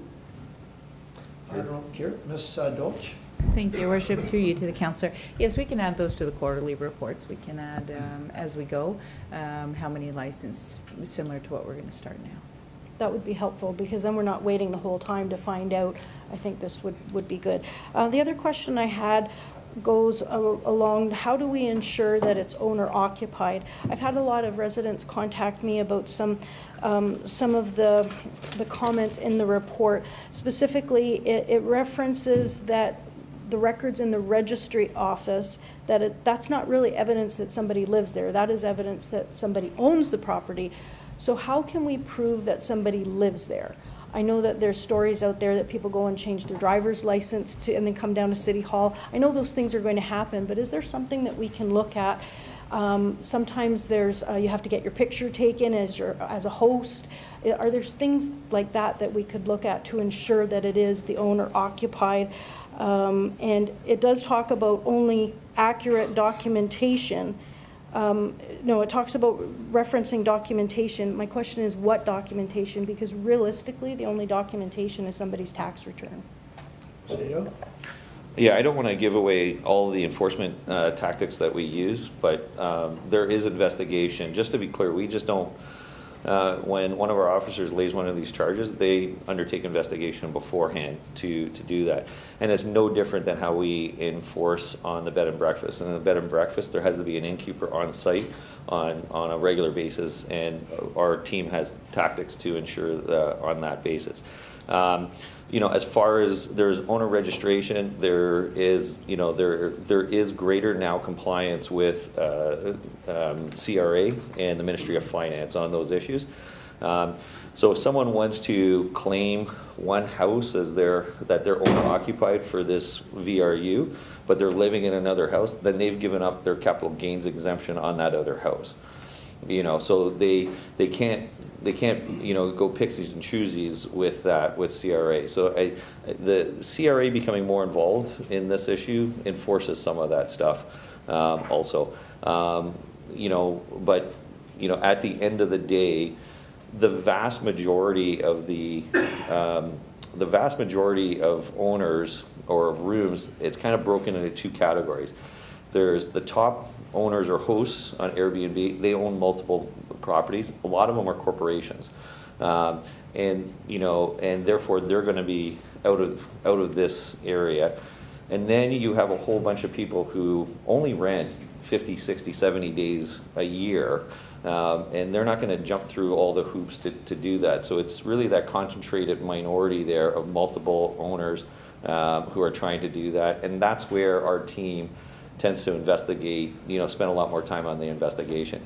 And at the end of the day, if you're one person who has 3 ownerships, you know, of houses, we'll find that out through land registry, through land registry records. So you have to declare one, and because you're declaring one on this license, that's what CRA is going to use to declare your principal residence. Okay, thank you. To that point, I think I want to be more proactive instead of reactive. You talk about the enforcement. What I'm talking about is getting the licensing, being more proactive to ensure that it is the person who lives there that says they live there. Regarding the CRA part, we're not going to hear about that. They're going to deal with that next year with their own finances and the government, the federal government. We're not going to be involved in that part of it. I know it's a deterrent. The federal government has put that in place. I get that. But I'd like to be more proactive on the licensing part instead of the enforcement part. So if there's some things that we can look at, I would appreciate it. Thank you. Thank you for that. Councillor Patel. Through you, Mr. Mayor. Thank you, Shannon, for the great presentation. One question is, how much would that cost for a regular household to bring up to the Ontario Building Code and Ontario Fire Code? How much would it cost for example, a house that's 20 years old? Through you, Mr. Mayor, to the councillor. It would depend on the types of modifications they had to do. If they're building a completely separate additional dwelling unit, that cost would be much more significant than, say, renovating a basement into a fully detached or fully self-contained unit. There are requirements of the building code that require the fire separation, separate units, separate entrances. An additional dwelling unit can cost, depending on the level of kind of decor, it can cost upwards of $80,000 to $90,000, and an interior renovation could be 40 or 50, but that spectrum varies depending on the unit typology that they're creating. Okay, thank you. Through you, Mr. Mayor, even last time when we discussed this matter in council chambers, there was lots of time it was brought to our attention that this is for helping struggling seniors who are struggling to pay their mortgage payment. How would a senior who's struggling to pay mortgage payment be able to afford to do this renovation? Because that is what our cause for allowing STR is, to help people who are struggling. That's one of the major cause, right? So how would they afford to renovate these houses? Through the mayor to the councillor, I mean, the personal finances, I'm not sure, but it was certainly something through the public consultation that we heard time and time again, that allowing a resident to diversify their income by establishing a rental unit on their property was going to give them the income to be able to stay in that property. We also heard it from young families that were looking to trying to get into the housing market, and they could only do it by having an additional income with these units. So I think it's more about how people are opting to get into or stay in the housing market by diversifying their income opportunities. Thank you. So I'm taking away from this, but the cost of minimum $40,000, I would say people who can afford to have short-term rentals in their house are people who probably have credit or be able to invest in their houses. Certainly it's not going to be the struggling seniors who are struggling to pay mortgage payment. That's the way I see it. And one more question I have is about housing market. There are lots of houses we did approve. They do have additional dwelling unit in their basement already approved to go, and sometimes they are finished. So do you not think that it will higher the prices of the houses just because SDRs are approved? Most of people will want short-term rentals in their houses. Through you, Mr. Mayor, to the councillor. It probably would increase the value of a home, but we are encouraging ADUs as another form of housing opportunity throughout the city.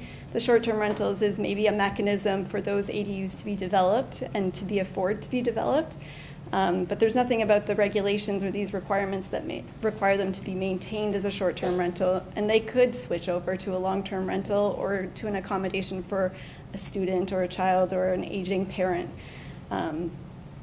Through that process. So yes, it might increase the value of the home, but it's also providing a much needed form of housing. Okay. Thank you. Through you, Mr. Mayor, this question from Mr. CEO. As you said that with the implementation of the owner-occupied short-term rentals, we will have lots of those illegal VRUs turn into short-term rentals, owner-occupied short-term rentals. How would that be possible? Because most of those VRUs are investment properties and most of the owners live outside the city. So how would that work out?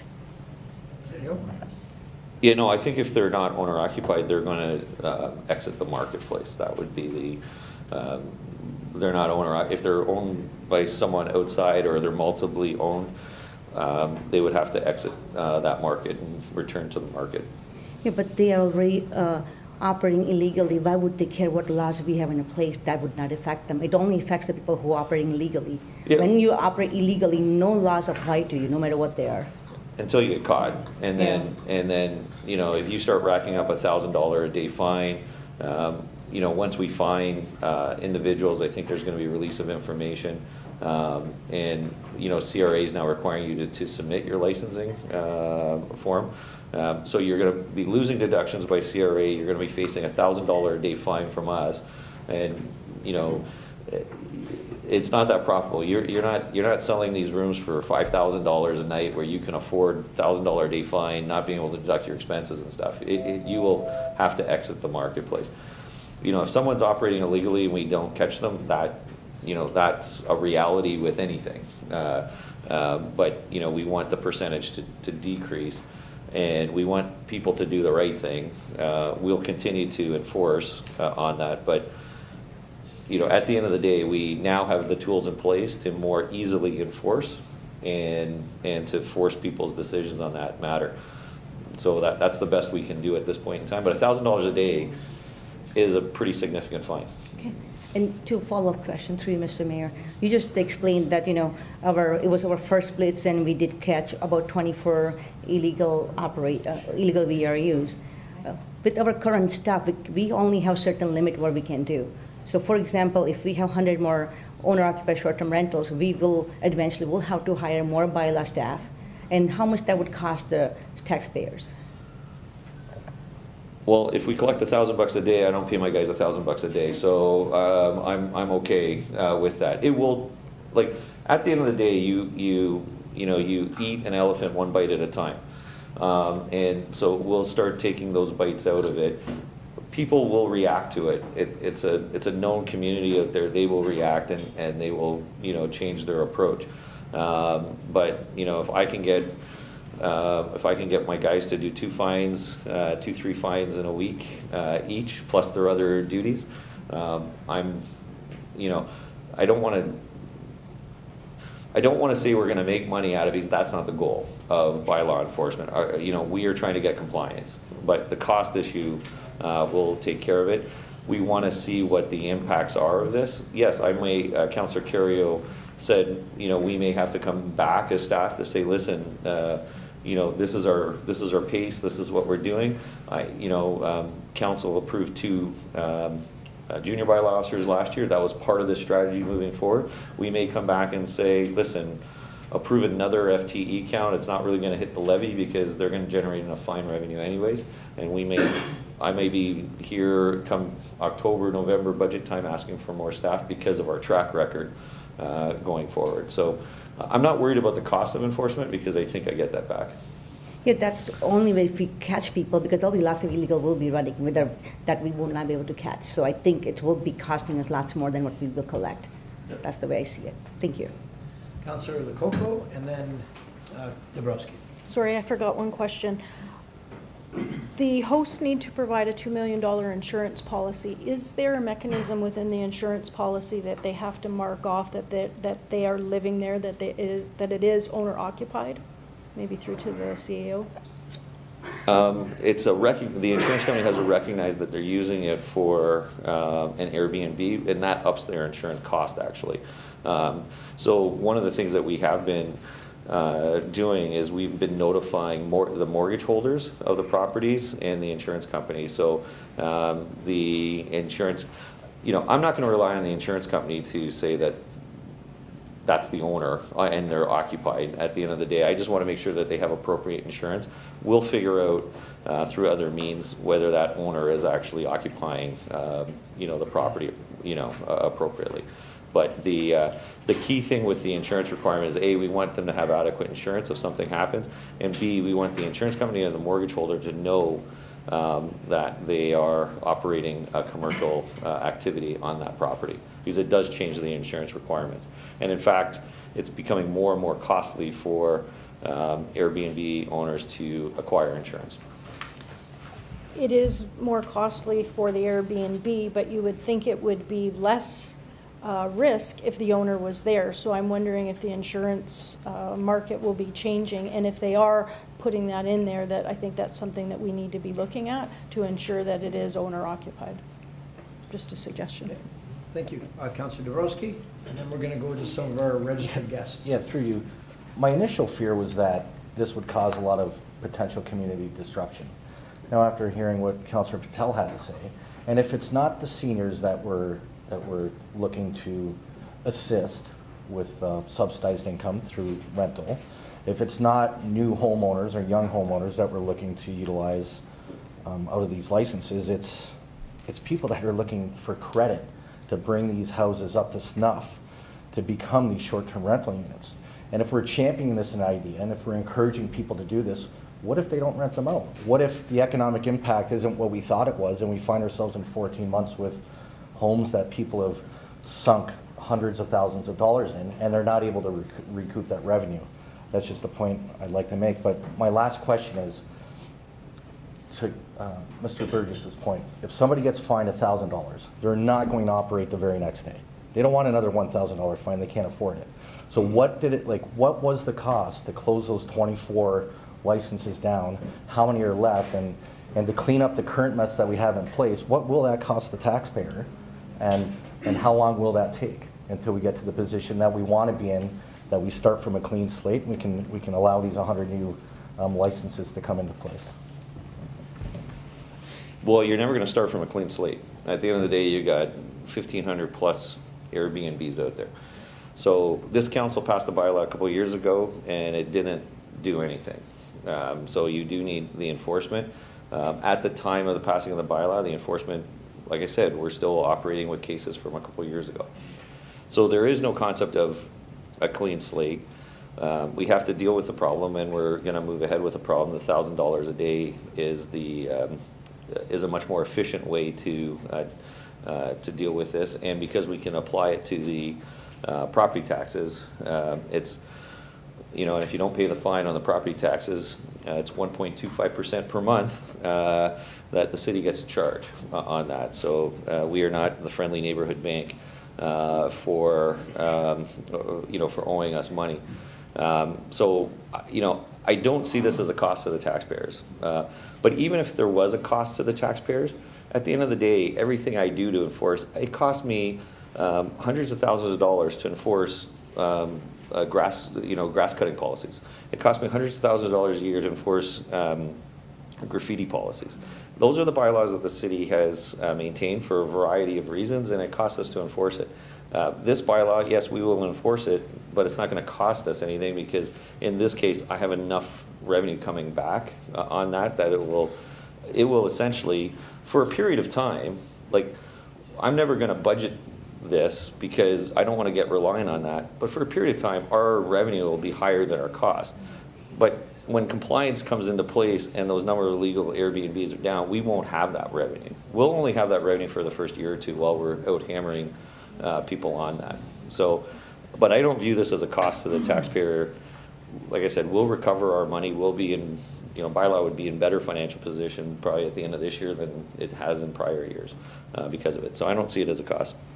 I think I'm not talking monetary when I talk about cost. I think the cost to the taxpayer is having 1,500 VRUs in our city, unlicensed, not operating legally, and now implementing 100 new licenses when we haven't cleaned up the old mess. So I think that's my concern, but you've answered all my questions. Shannon, thanks for the presentation.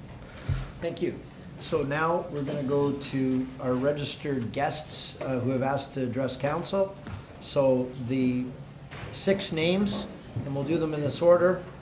So we'll start with the first one. We've got Peter Colosimo, Joe Mrozik, Eris Racy, Marianne McKinley, and Rachel Stemsky. So we'll start off with Peter Colosimo. And each of you will have 5 minutes. Ask you to try not to repeat yourself. And there may be questions from council afterwards. Great. Thank you, Mr. Mayor. My name is Peter Colosimo. I live at 6424 Jupiter Boulevard. Lifelong resident of the city and also a retired registered planner. I've got some serious concerns about this, even more concerns with this report coming forward. In my opinion, there's a number of misleading and contradictory statements in the report, basically to justify the recommendations to allow these uses in residential areas. The underlying message seems to be is there's a greater need to accommodate tourists, visitors in our city than to protect residential neighborhoods and to accommodate existing and future permanent residents that need housing. The pilot program that's being recommended, indirectly, you've been doing it already. You approved policies, regulations 4 years ago. You restricted them to commercial areas because there are problems in residential areas. Owner-occupied or not, doesn't matter. They're commercial uses. They're in the appropriate area. Staff has mentioned you've got 2,300 advertised short-term rentals, only 65 licensed. How's enforcement going? How are the rules fitting? They're not doing a good job. They're illegal uses. Staff has recognized that. So this particular proposal now to allow 100 properties for 14 months, then report on impacts. We already know the impacts of short-term rentals in residential areas, owner-occupied or not. In terms of other things, at the end of the 14 months, staff is saying, if it doesn't work out, the 100 properties are grandfathered.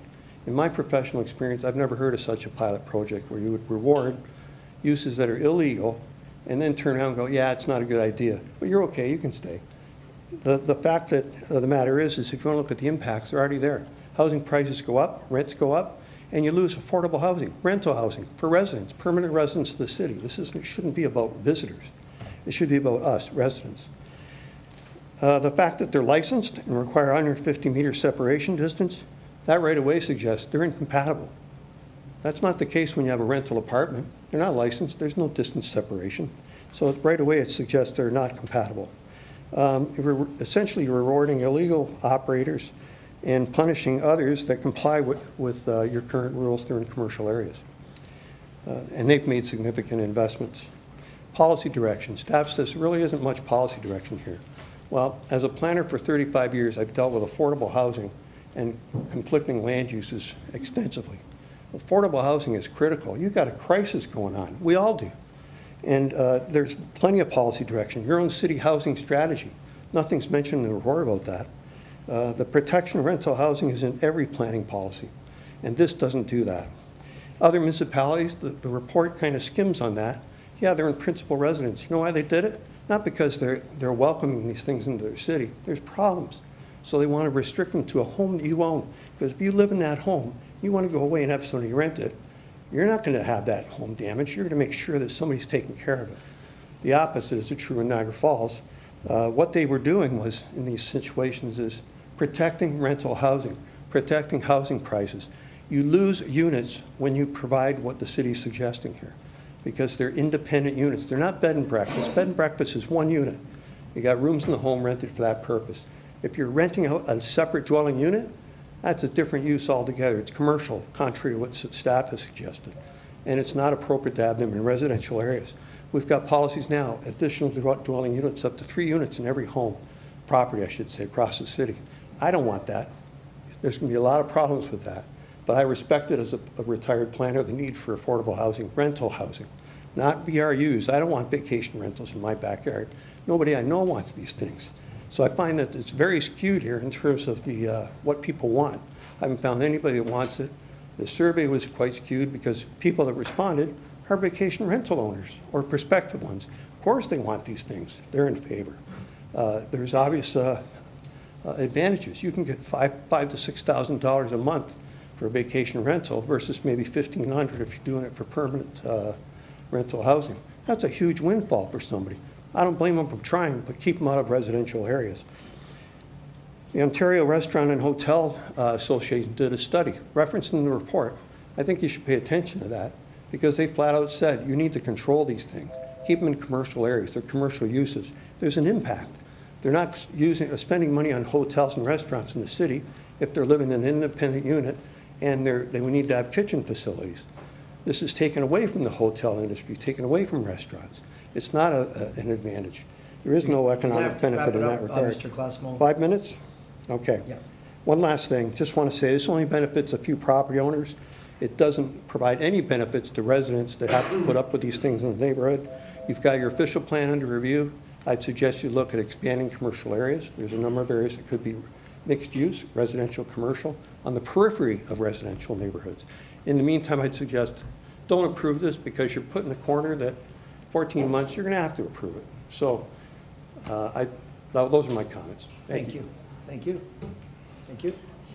I've got Mr. Joe Mrozik, please, next.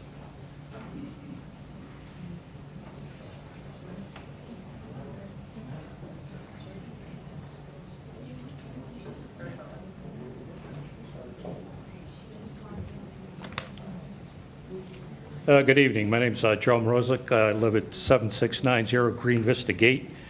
I appeared at council before at the public meeting.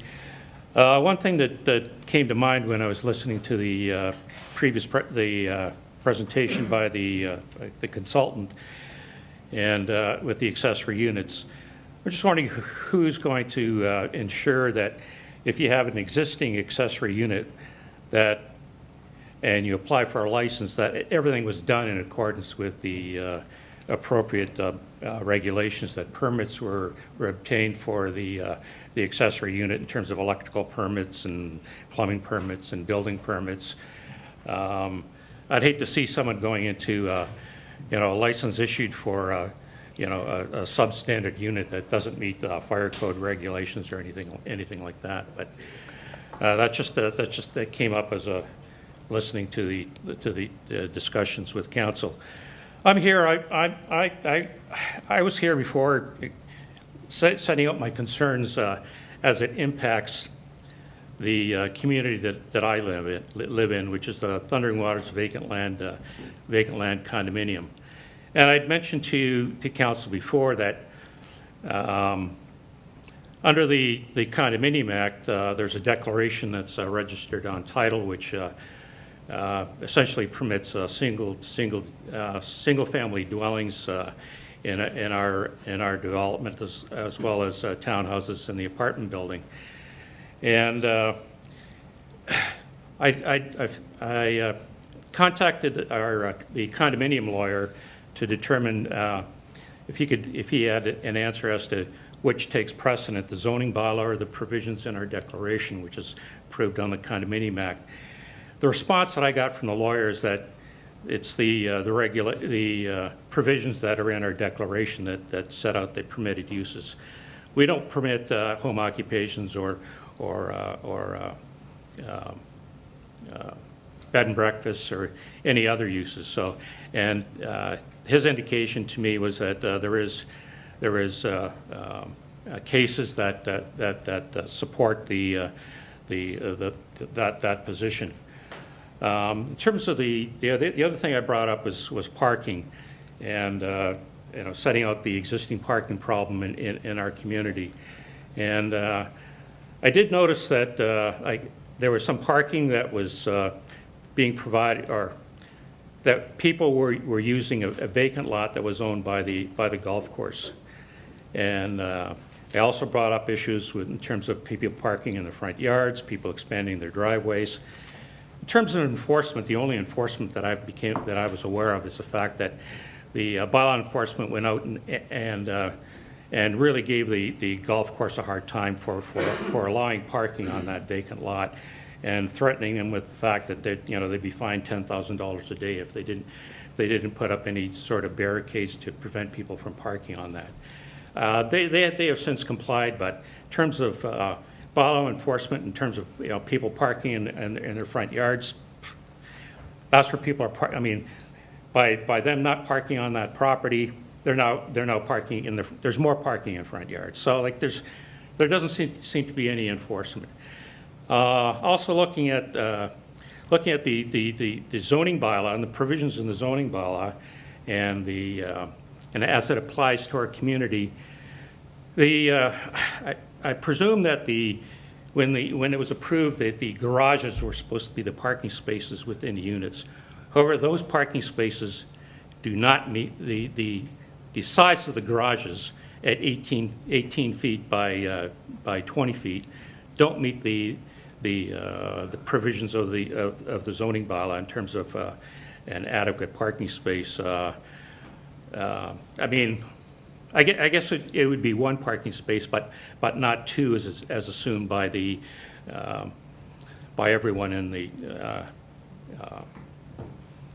when permits were issued. I know there's a permit that was issued in our community for a secondary unit.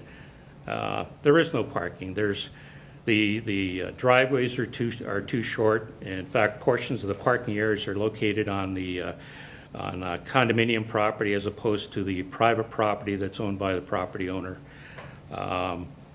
Garages that lead into the units are some where there's two doors. They're not wide enough for a truck to pull in.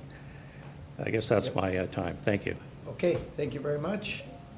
Next up is, excuse me, Eris Racy. Mike.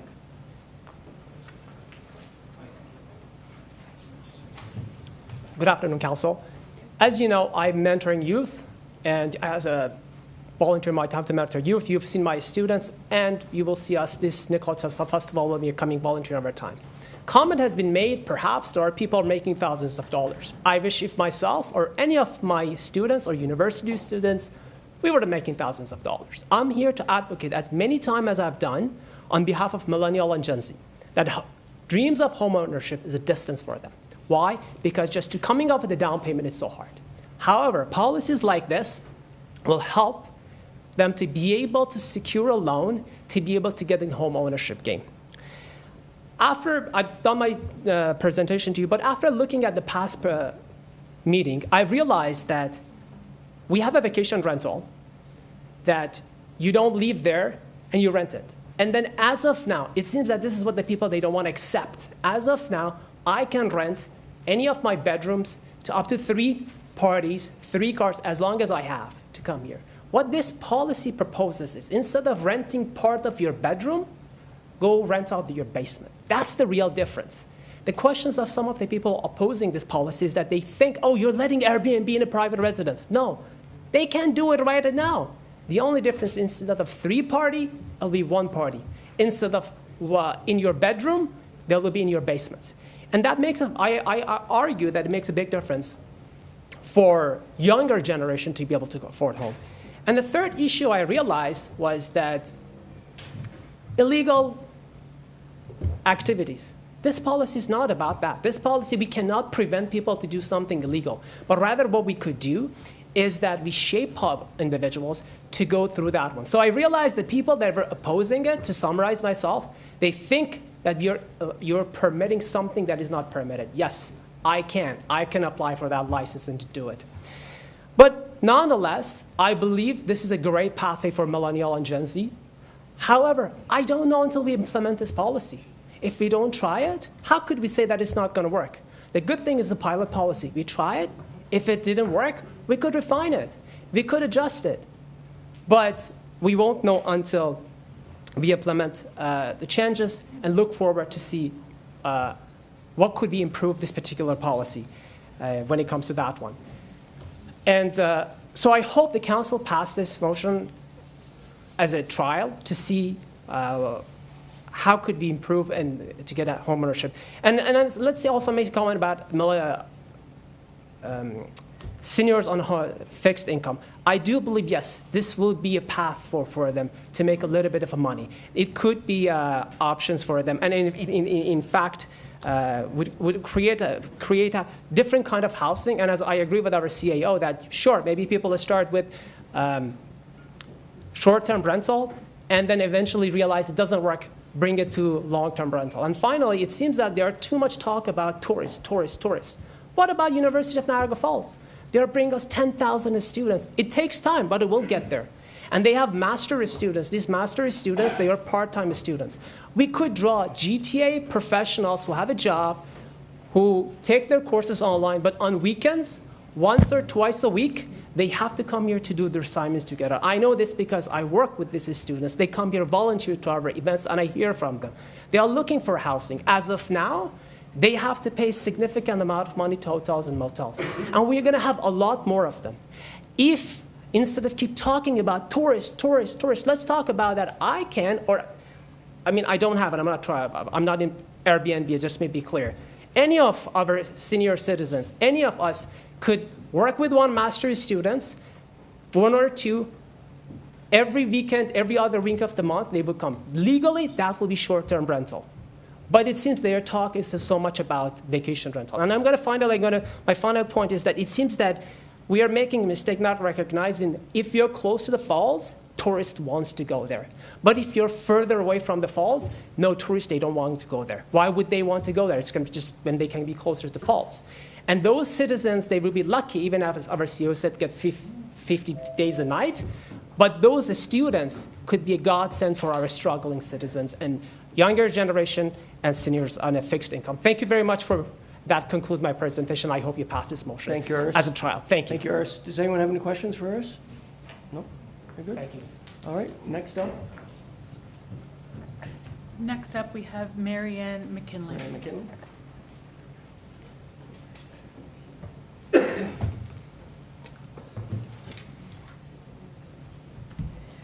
Good evening, Your Worship, Mayor Diodati, councilmen and councilwomen. On behalf of my fellow Airbnb owners and myself, I would like to ask your consideration to pass a zoning bylaw to allow for owner-occupied short-term rentals in a residential area so that residents can maintain ownership of their homes. In speaking with many Airbnb owners, we all have similar reasons as to why we have chosen to have an Airbnb. I will now read a list of some of those reasons. The main one is to assist in paying our mortgages. Interest rates went up for all of us.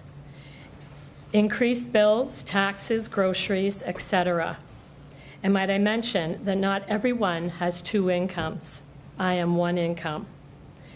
In speaking to one owner, he stated that he was injured. He injured his foot at work and no longer was able to work. And he didn't want to go on government assistance.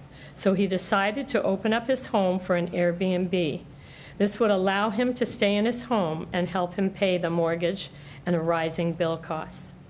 I also talked to an elderly woman who lost her husband a few years ago, and she opened up her home for an Airbnb to allow her to stay in her home and pay her bills.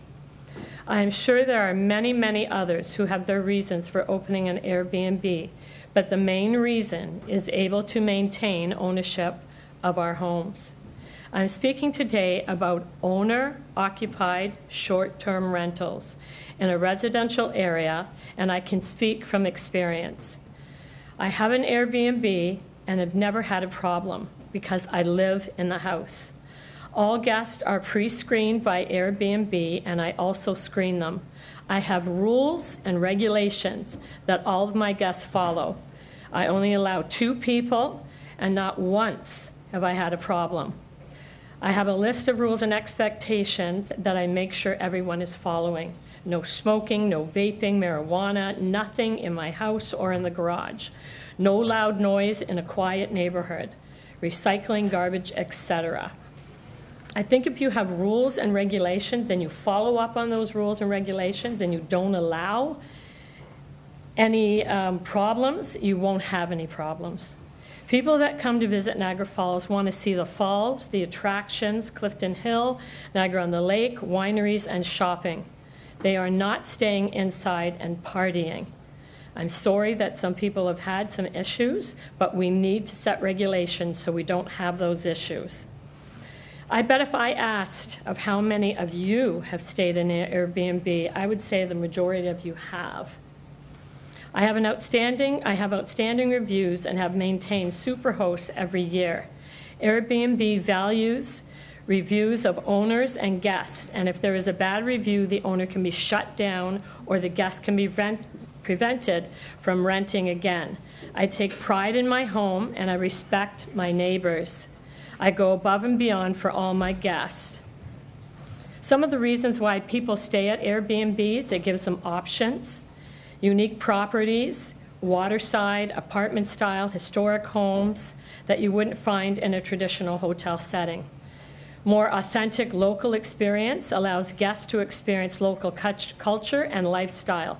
Friendships that have developed over the years, guests return because they had such an amazing experience. It's a home-like atmosphere. It feels like a home. It's like having your relatives visit for a period of time. Personal touches that you give to your guests, local host insights. I can offer valuable tips and recommendations about the local areas, and I provide tons of pamphlets and brochures. Restaurants, I give them all kinds of personal experience. More space. Some have kitchens, laundry facilities, potential cost saving for some families that want to travel. Guests can enjoy more privacy and independence in an Airbnb, separate space within the house, away from the hustle and bustle of the attractions. It's a quiet place to rest and sleep. Free parking, flexibility and convenience, checking in and checking out. It's more convenient for travelers. Most places are pet friendly. When people have kids, they need a place that they can have their own room so that parents aren't trapped sitting silently for fear of waking them up, and it allows people to stay together as a family. I truly believe that if proper rules and regulations, the way that the council is moving forward with this, that we will have less problems. Following up, consequences for not following the rules, a $1,000 fine, and I'm glad that the city is enforcing that and adding it to the property tax. It's a great idea. We gotta wrap it up. Okay? Economic impact is not just about revenue to the city, it's also about people being able to stay in their home and paying their mortgages. I agree with the 14-month pilot, and I agree with Councilman Vince Cario for enforcement.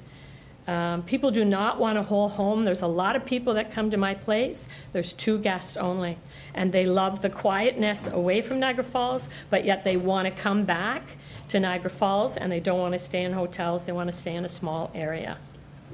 We gotta. Okay, Yeah. all right. Thank you very much. Thank you for your time. Thank you. And our last speaker is Rachel Stemsky. Rachel Stemsky.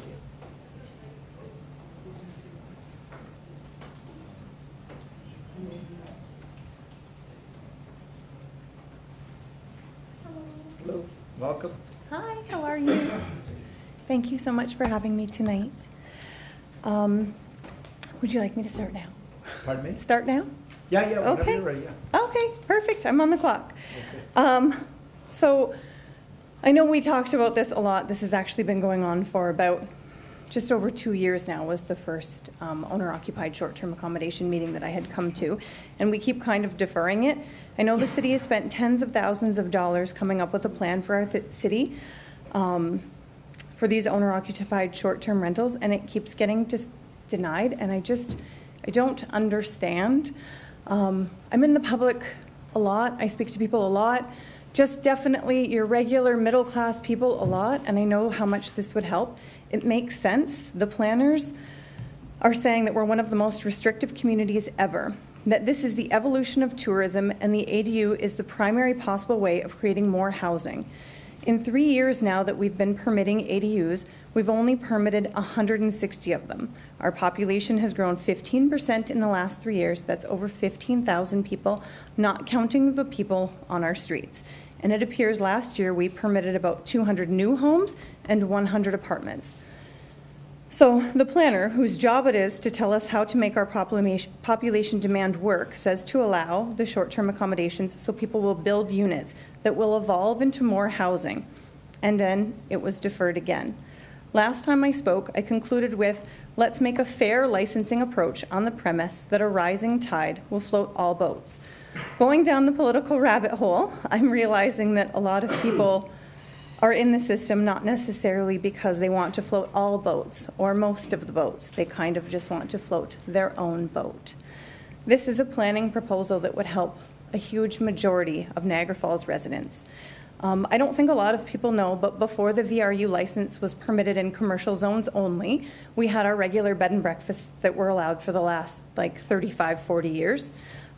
During that time, what we're asking for right now, if we're calling them owner-occupied short-term accommodation units, before they were just bed and breakfast suites. You could have a 2-bedroom and a 1-bedroom bed and breakfast suite with a kitchen.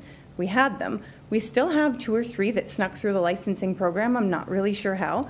But when you allowed the commercial zones to come into effect, you didn't change the zoning or the rules for the bed and breakfast units, but to deter people from doing exactly what we're doing right now, you made the kitchens illegal, and it had to be just 3 bedrooms in a home that could house 6 people. What we're asking for right now is the exact same thing that was allowed before.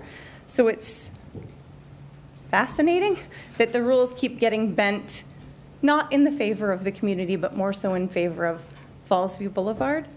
The middle class of Niagara Falls is definitely suffering. The lower class are beyond suffering. You can see it with your own eyes if you drive down any street in our city. I'm going to give you a couple of real-life examples. They're all clients of mine. They're very hardworking people, and they're sacrificing their time, and they're willing to sacrifice a piece of their property to help better their lives or at least make ends meet. I have a single mother of 3 with a basement apartment in her home. She's had a terrible time kicking out the non-paying tenant, and she's not going to be doing that again.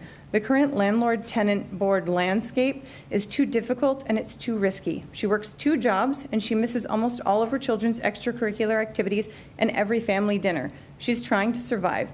The renting of her basement apartment would supplement her second job, and she could actually be a mom again. It would be life-changing. I have a single middle-aged man right around the corner from where I live, has a basement suite, that his university kids come home to, and he cannot long-term rent the apartment. He's literally barely scraping by, and he lives in a modest home and has a really good income. But life right now is too expensive to be single right now. This would allow him to breathe again. Lastly, I had a client last year, not quite 50 years old. She lived downtown Niagara Falls, probably the nicest little house on the street. She works 2 full-time jobs, and she made a little back entrance area of her home that was a nice little economical suite. Neighbors called and complained because of the witch hunt that's been on, not because there was parking or noise or anything, just because it was an Airbnb. 30 seconds. And she had to sell her home, and she'll never have home ownership again, which is really, really sad. This problem, like this, would help create more homes in Niagara Falls. It would employ more people. It would bring more tourist dollars back into the city. The hotels are full, and they're not necessarily full of tourists right now. So the local restaurants, retailers, tour operators are being severely impacted, yet still we voted no. Hoping that you'll approve this. Ideally, part of the MAT tax would go towards cleaning up our streets and making it a place we want to live in and tourists would want to return to. Thank you. Thank you very much. Thank you. Thanks. Yeah, no applause, folks, please. I know you're passionate, but we just ask you to try to follow decorum. So, folks, we've had our presenters. Now we're going to come to council and see what the will of council is on this report. So you've got, as you can see, we've got recommendations, 7 recommendations from staff that we do a 14-month pilot program for no more than 100 units in the city. So what is the will of council? Councillor Strange. Thank you, Mr. Mayor. I will make the motion to pass the recommendation. I believe it's a good way. It's only a 14-month pilot project. I think, like Rachel just mentioned, you talk about our need for it, the long-term rental problem where tenants are not paying and they can't get them out, and then when they do get them out, they don't want the tenants back. So it's a good way of single people, older people, and that mid-range to try to make an extra living, especially when they're retired as well. So I think it's a good way, and it's something that, you know, it's 14 months. If we have to tweak it, we have to change it. If it's not working, if we're not attacking those illegal bylaws, the illegal Airbnbs, and it's not making sense financially, then we scrap it after 14 months. But for now, I think it's a good possibility. And Rachel did mention one thing about, you know, we have the refugees, we have the evacuees that are here, and they really are packing our hotels right now. And there's no room for a lot of the tourists right now. You got a bunch of hotels that are packed in there. So I think it's a good way, and talking about MAT tax, and we should be getting that from the current stakeholders. I think it's a good way of cleaning our city as well with the MAT tax. Okay, motion by Councillor Strange, second by Councillor Nieuwesteeg. Okay, so now anyone wants to speak to it? I've got Councillor Nieuwesteeg, you can speak to your second. I've got Councillor Carrier. Let me just go through the horseshoe here. Thank you, Mr. Mayor. I do want to support it. I've listened to everything. Before I even start, I just want to make it very clear that I absolutely do not support Airbnb, illegal or owner absentee Airbnbs in residential areas. So, but I see this completely different. That's why I want to make that statement. It is very different. And I think Ms. McKinley made it very clear as to, when you listen to her example of what this is, she makes it, it's the true essence of what I think this is all meant to be. It's not meant to be some illegal Airbnb owner not occupied in a residential area. So the first point I'd like to make for it to support it is tourist demand. We know that the tourist is looking for something different, so there is a market out there. I don't think this will compete with the hoteliers who've made major investments in our city. This is somebody who's going to complement the tourism industry. And that's why I also will not support anybody other than the owner-occupied, because that makes it a business. This isn't meant to be a business. It's meant to be a place where we can add to the housing affordability issue, which we've been hearing. So housing affordability has been something that we've been talking about consistently, and I think this was one way to address it. It provides an extra income stream for people, and Rachel made it very clear with live examples from her clients where people are struggling, and if we can help some people, I think that's better than not doing anything. Accountability, not absentee landowners, so we have people that are actually living in there, they are accountable or they're going to be fined. I think the strict controls we have in place, we have the 100 license, the distance, the penalties, and the rules. So I think that's very good with this pilot project. And I also think it provides a nice mix of product for our city. We have the hotels, we have motels, we have bed and breakfast, we have legal Airbnbs in commercial, tourist commercial, and general commercial areas, and now this adds another complement to it. I think it also creates a lower impact on the housing supply. It keeps people not using housing for illegal things, and it provides that. Promotes property improvements. This allows people to invest in their properties. People are having a hard time as it is, so extra money to invest in their properties, and this is also going to make them want to invest in their properties, because in order to attract it to market their property has to be clean and presentable, and it's also going to have the curb appeal. So that's another reason for it. I think it's a better use of unutilized space that people have at their homes. So people who have a separate basement that's not being used, it can work. I think it's flexible use of property for student, for family, for tourism, and it's easier to regulate. But I did hear some concerns today about would you want them in your neighborhood or people coming. I think the bigger concern I would have, so for people, and I think it was Mr. Colosimo talked about not wanting them in your residential area. But what's the difference between having a tourist where you're in there and they're in a short-term period, as opposed to somebody who's renting in your neighborhood where you can't get them out and they could be destroying your house? I hear those stories many times. At least with this, it gives us a mechanism of 28 days that if somebody is not performing properly or behaving properly, there's a way to let them, to exit them, as opposed to living with them. And we hear the horror stories of renters in neighborhoods. So there's no difference between people are people. So whether they're a tourist or a renter, at least we have a mechanism in place to get rid of the person that's not really appropriate there. So I think those are the only. And also, people have relatives that come to visit. So what's the difference between relatives coming to visit in your home as opposed to tourists? So I think the issue isn't about the people. I think the issue is about the regulation. And listening to Ms. McKinley, she has hers very well organized and structured. So she has no nonsense, and it hasn't caused any problems there. So based on those reasons are reasons I would like to second it. Thank you. Thank you for that. I got Councillor Carrier, then Makoko, Patel, and Dombrowski. Thank you, Worship. Well, I've never been in favor of having these units in residential areas, but I'm going to compromise my position because the staff wants to give this a try, and I think that they brought this to us with conditions that we suggested that we put in there that would minimal risk to the residents for 100 units. If we get 100 units, we make it 20, we make it 30. I'm also taking their word at that we're going to continue on this mission to get rid of the 1,500 illegal units. So I'll bend the way I was thinking before, support this with the understanding that the staff is going to continue on the mission to get rid of the illegal ones. To me, those are the ones that are doing the damage to our community. Those are the ones that are owned by people from out of our community, not vested in our community, buying these homes, renting them illegally, causing the grief, running away, doing whatever, avoiding the fines. I'm going to make it my business to make sure that we do give the staff the proper tools to get rid of these 1,500 illegal ones for 30 or 40 legal ones with people living there. I'm also assuming that if the 100 people that we license don't do what they're supposed to do, they're going to get their license pulled. They're not going to be grandfathered in. If they're not doing it properly, they're going to lose their licenses according to running these in a tough way. So they're not going to be there to be grandfathered in if they don't do it properly. Thank you, Councillor Carroll. Got Councillor Makoko, Patel, Dombrowski. Thank you, Mr. Mayor.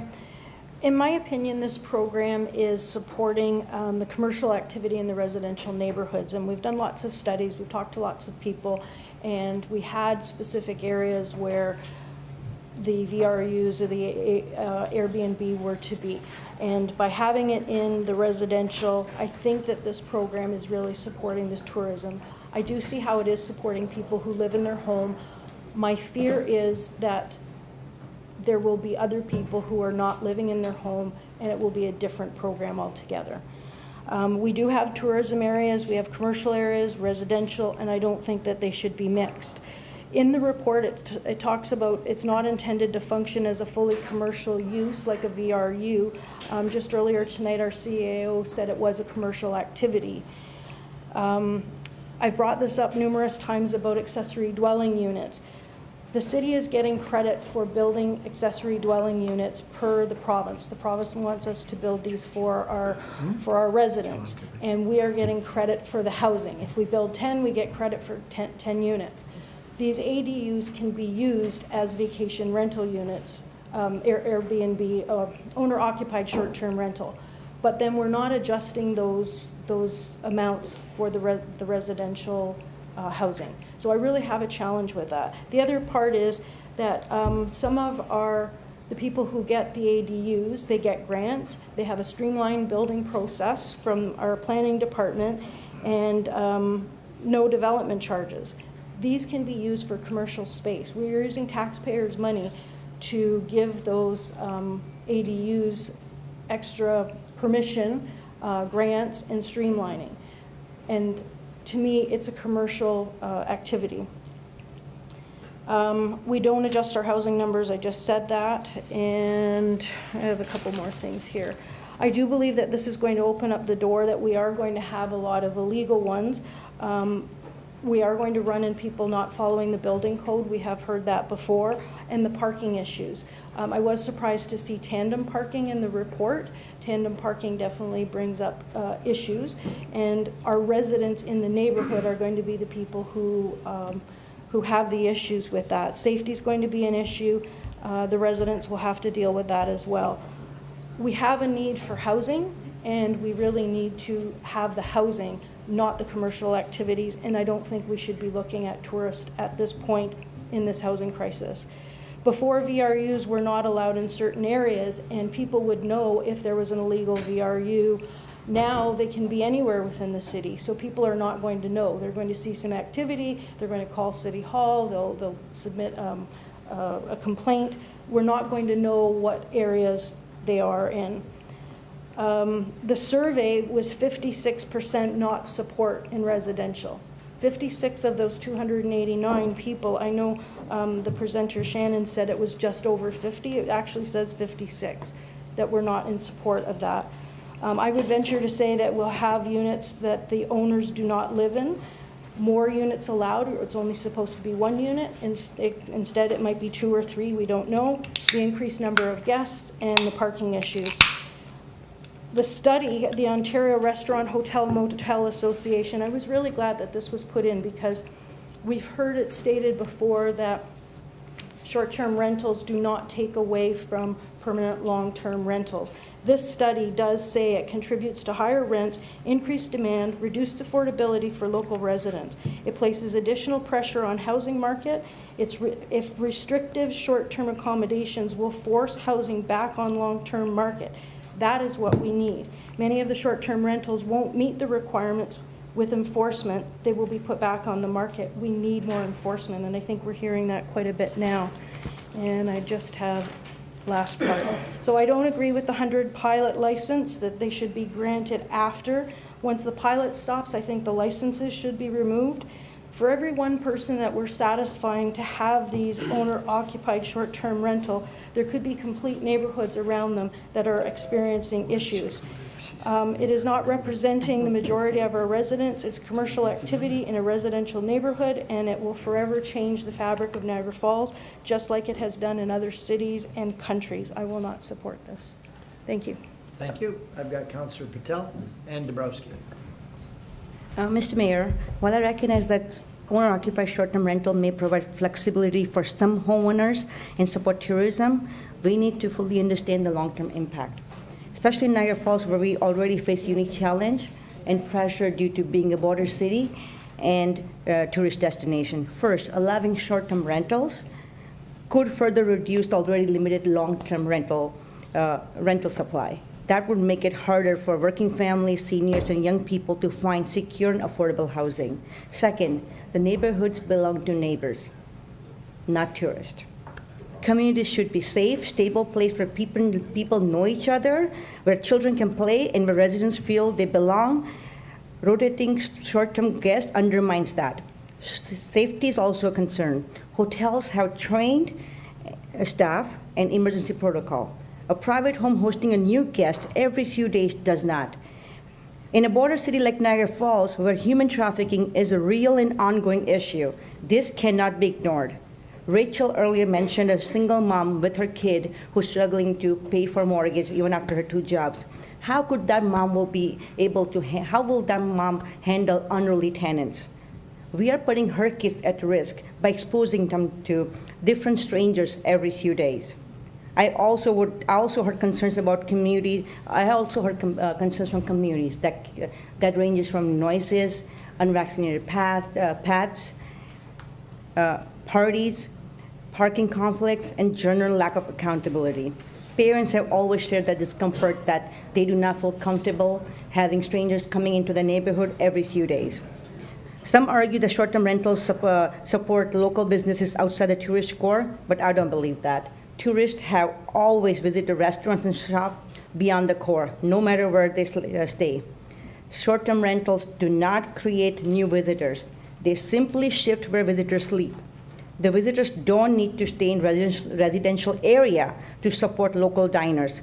People come to Niagara Falls because it's the destination people want to visit. They don't come to Niagara Falls because there are short-term rentals or owner-occupied short-term rentals. They do not create demand. They cater to the demand. Likewise, I also heard concerns that because neighboring cities like St. Catharines allow short-term rentals, we may lose visitors. But tourism doesn't stop at the city limit. People explore different cities in the region, especially in Niagara region. People who live in Niagara Falls, they go down the lake for winery tours. They go there for dinner. They go to St. Catharines. So I don't believe that not allowing short-term rentals into residential area will stop visitors from coming to Niagara Falls. I also heard the argument that owner-occupied short-term rentals will help seniors and struggling moms stay in their home by providing income. Earlier I did ask questions, and it does state that it will cost about $40,000 to $80,000 to upgrade your house. Struggling seniors and single moms do not have that money to put into the house. They will have to take debt to bring the house up to the building code and fire code. So we are actually asking people to go into debt to run the STRs. And the truth is, the policy may not end up helping the people we are talking about helping. It might just help the people who have money to invest, and we'll be only helping investor with a wealthy bank account. And let's not forget, just last week in the city, we had 25 illegal VRUs that they actually fined in a single bid.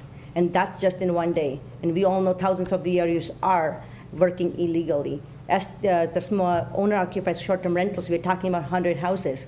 Every one licensed short-term rental, there will be 5 illegal will be operating.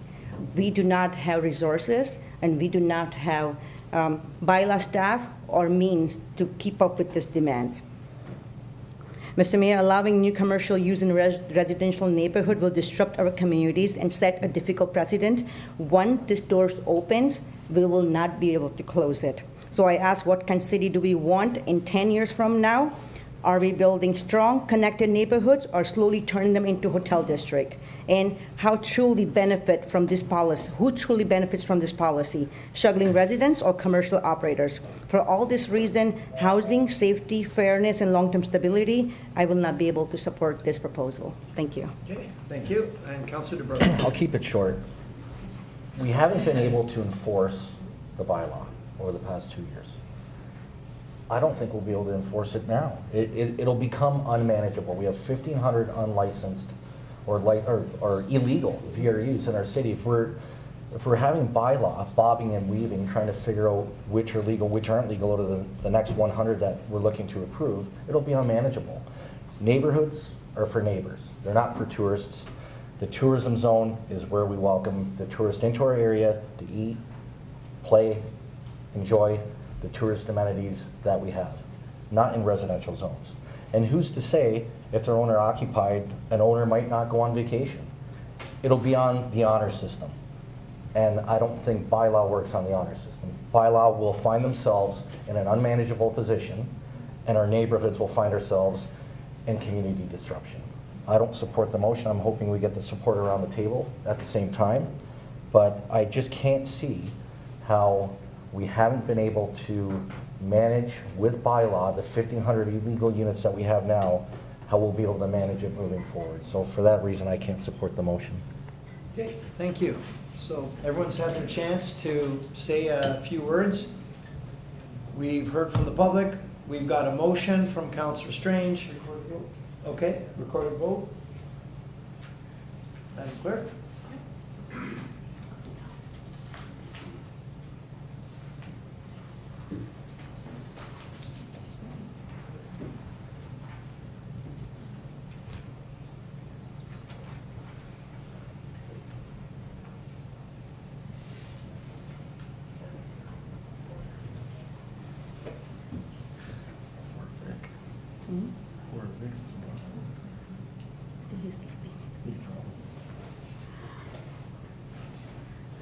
You should message him to get him to come out. Okie dokie. So there are currently 7 recommendations there are currently 7 recommendations from staff for council to consider. Councillor Strange has moved it, and Councillor Nieuwesteeg has seconded it. We're going to go in alphabetical order with Councillor Baldinelli. Support. Councillor Dabrowski. Yes. Councillor Carrio. Councillor Lococo. Opposed. Councillor Nieuwesteeg. Councillor Patel. Opposed. Councillor Strange. And Mayor Jim Diodati. I'm in favor. I apologize, that motion passes. Folks, thank you for anyone that was out for this matter. Appreciate you being here tonight. That matter did pass. We are going to do a 14-month pilot, and let's hope we have good results. Thank you very much for your time.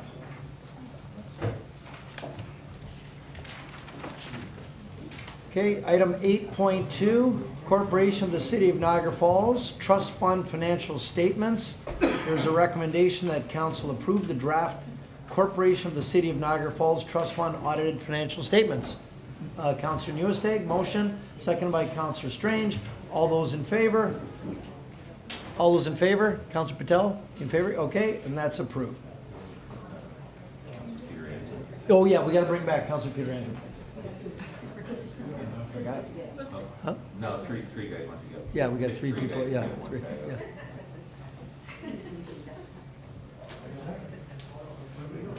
It's like the lady. Councillor Pietrangelo, we got to bring him back. Yeah. 2, he might not want to come back. 2 of them have to carry him. So 2 went in, 1 came out.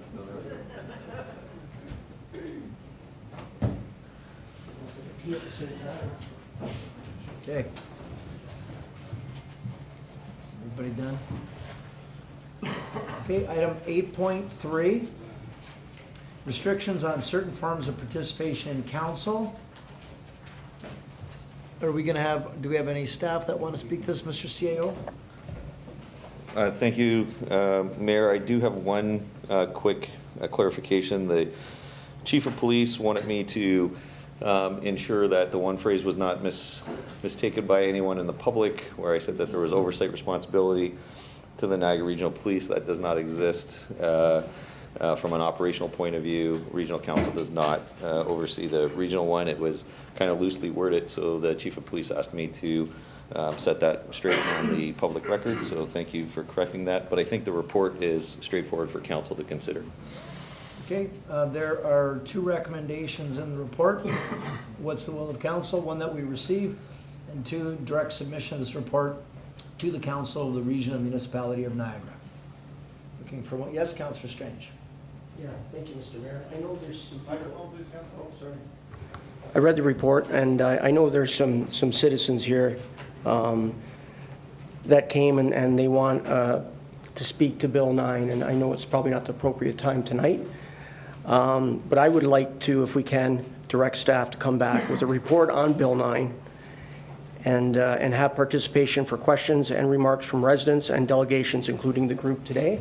If we can do that. Is that just, can I just do a direction, or do you want a motion? I'm ready now.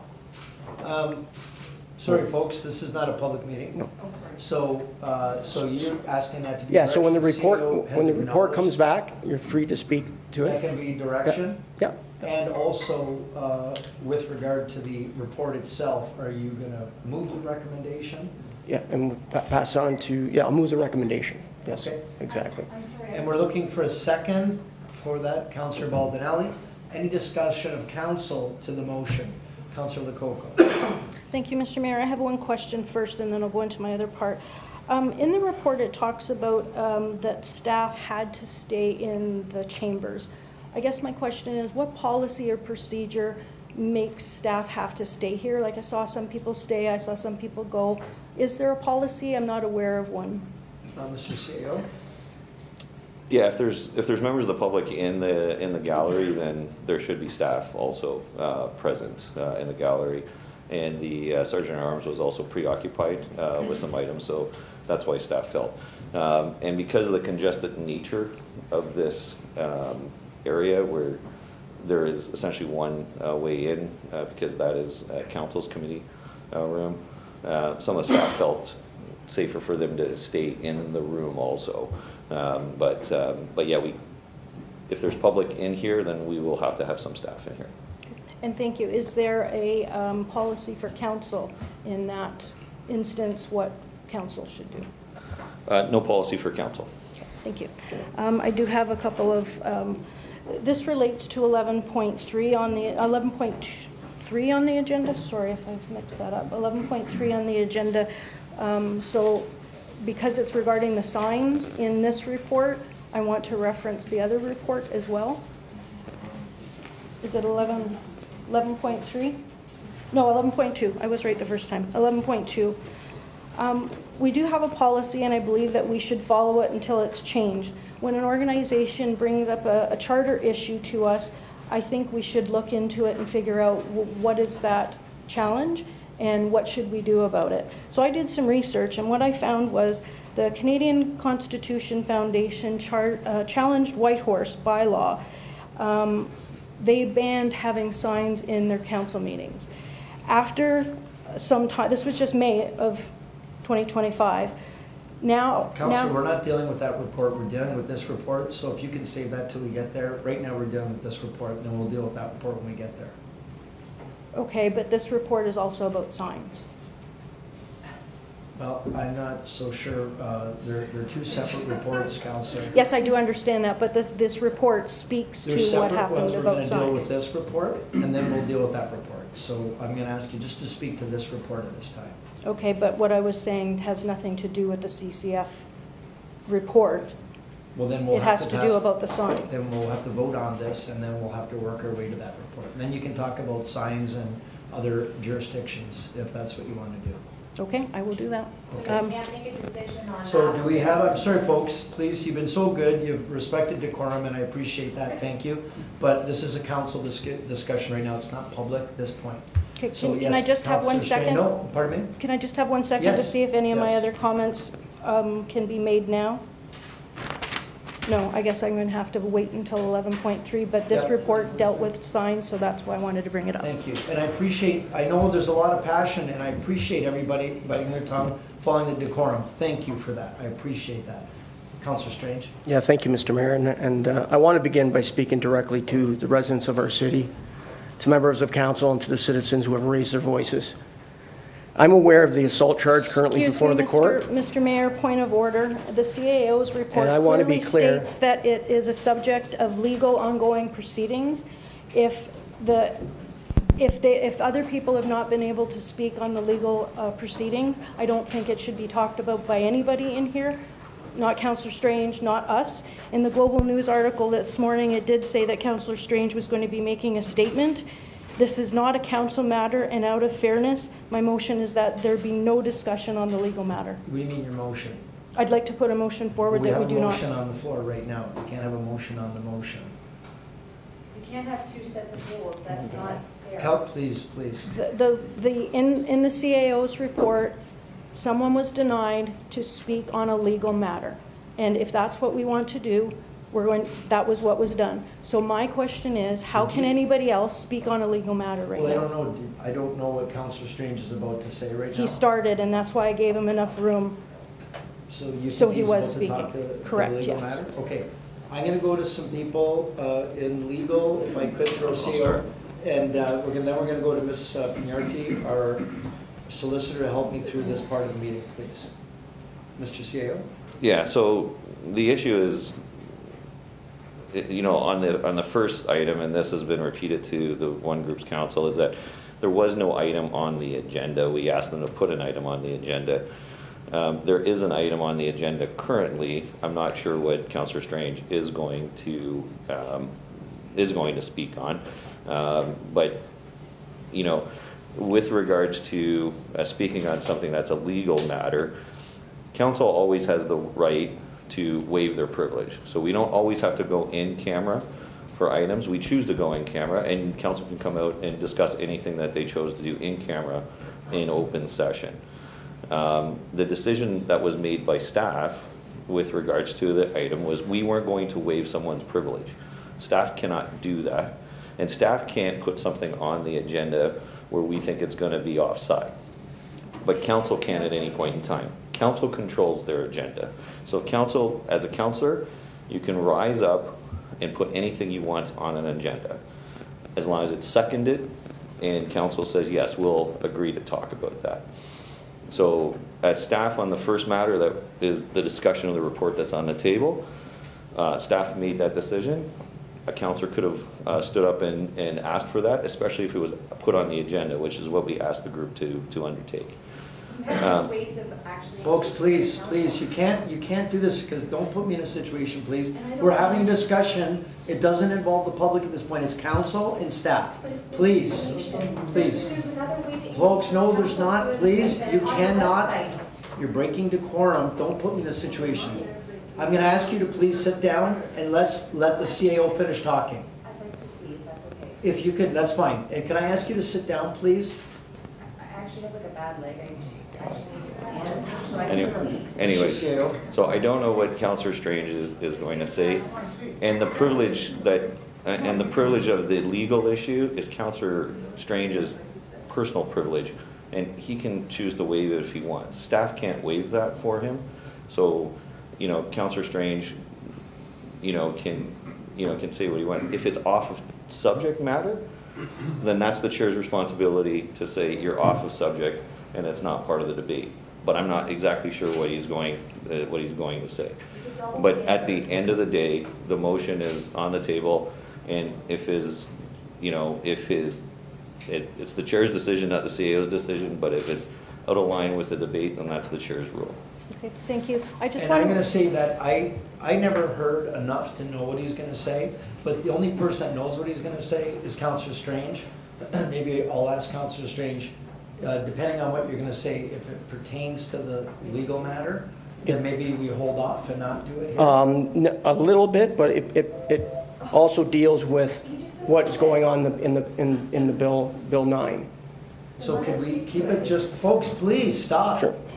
Can you just avoid, just maybe not talk about anything to do with the legal proceeding and Okay. just the Bill 9? Okay. I recognize the concerns expressed by the advocates here today. I hear you, but I must also emphasize the core value of our legal system. Agreed. In Canada, every individual is presumed innocent until proven guilty. This is not just a... This is just not a legal technicality. This is just not a legal technicality. It is a fundamental protection of fairness and justice in our society. To remove an elected official based on an unproven and unfounded allegation would set a dangerous precedent and undermines the very democratic principles we rely on. I remain committed to the work I was elected to do. I will continue to advocate for our community, support local families, and represent every resident with integrity and respect. To my family, friends, supporters, and fellow colleagues, thank you.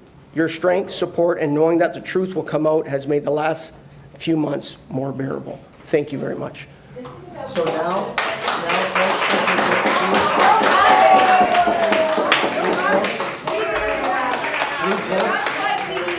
please, folks, that's right. Thank you. Thank you. So now, folks, we're going to call the vote. What? Mr. Mayor. Okay, folks. Thank you, folks. Yes, Councillor Carrier, did you want to speak? No, okay, I'm sorry. I would like to finish my question. So the CAO talked about that the group, he talked to me earlier today, he talked about that the group was given the option, the group was given the option to put something on the agenda as correspondence. I went back to the email from our clerk. That option was not given to them. They asked for a delegation. The delegation was denied. It did not say then you could put down correspondence on the agenda, because the clerk then said if a council member brings it up, then if there's a second, then you can speak. But it didn't talk about anything on the agenda as correspondence. It just talked about the delegation. So I'm a little bit confused about the process here, because it does seem like one person was told something and another person was not been able to speak. We'll go to our CAO to respond. In correspondence with their legal counsel, and I don't want to divulge it because it's our legal counsel CC'd on it, but that option was clearly articulated to their legal counsel. And I requested an appointment, which any. Can I finish speaking? Folks, you can't just talk in the middle of the meeting. We're following proper decorum, and the CAO is now trying to answer the question of the councillor. Please let him answer. So it was clearly communicated to their legal counsel that you can put something on the agenda. It's no different than the item that you referred to, councillor, that you want to lift, and that was an option that was provided to them.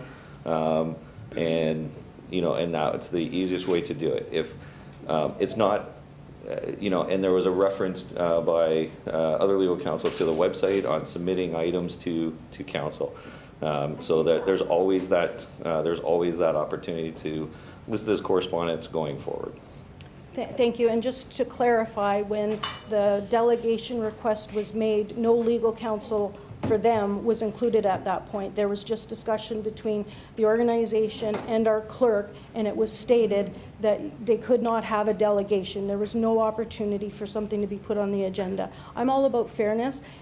They weren't treated fairly to provide what they needed. I understand that you're saying maybe in the lawyer's correspondence they were given that option, but they were not given that option from day one, the very beginning when they asked for the delegation. Yeah, I don't exactly know the correspondence between the clerk and not, but I did make it clear to them last week with regards to, the item to their legal counsel. It's just Bill 9. It's the same thing that you just had a counselor speak to. Okay, folks, we're going to call the vote now. We've got motion seconded for the recommendation that is before you. So we're going to call the vote now. All those in favor? Okay, opposed? Okay, with one opposed, Madam Clerk. And staff direction. And that included the staff direction. And now we're moving to consent agenda, please. You have what?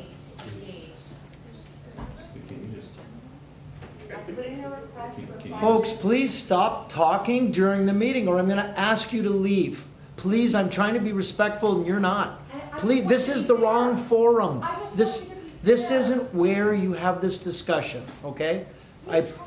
This isn't, we've talked, and I'm not going to have a discussion, a debate publicly. Did you want to comment, Mr. President? For those paying attention to the staff direction from Councillor Strange, he just provided the instruction to have the material come to council to have a report from staff on the matter and to invite people to participate. So Councillor Strange's direction of staff, which was accepted by staff, I believe accomplishes what is the request that you have. So we will undertake to write a report, put that formally on the council agenda for all of council and any other members of the public who want to delegate to that matter to come forward at that time. So now, folks, we're now consent agenda. The clerk wanted to address one of the items, 9.4 of the consent agenda. Yes, thank you, Mr. Mayor.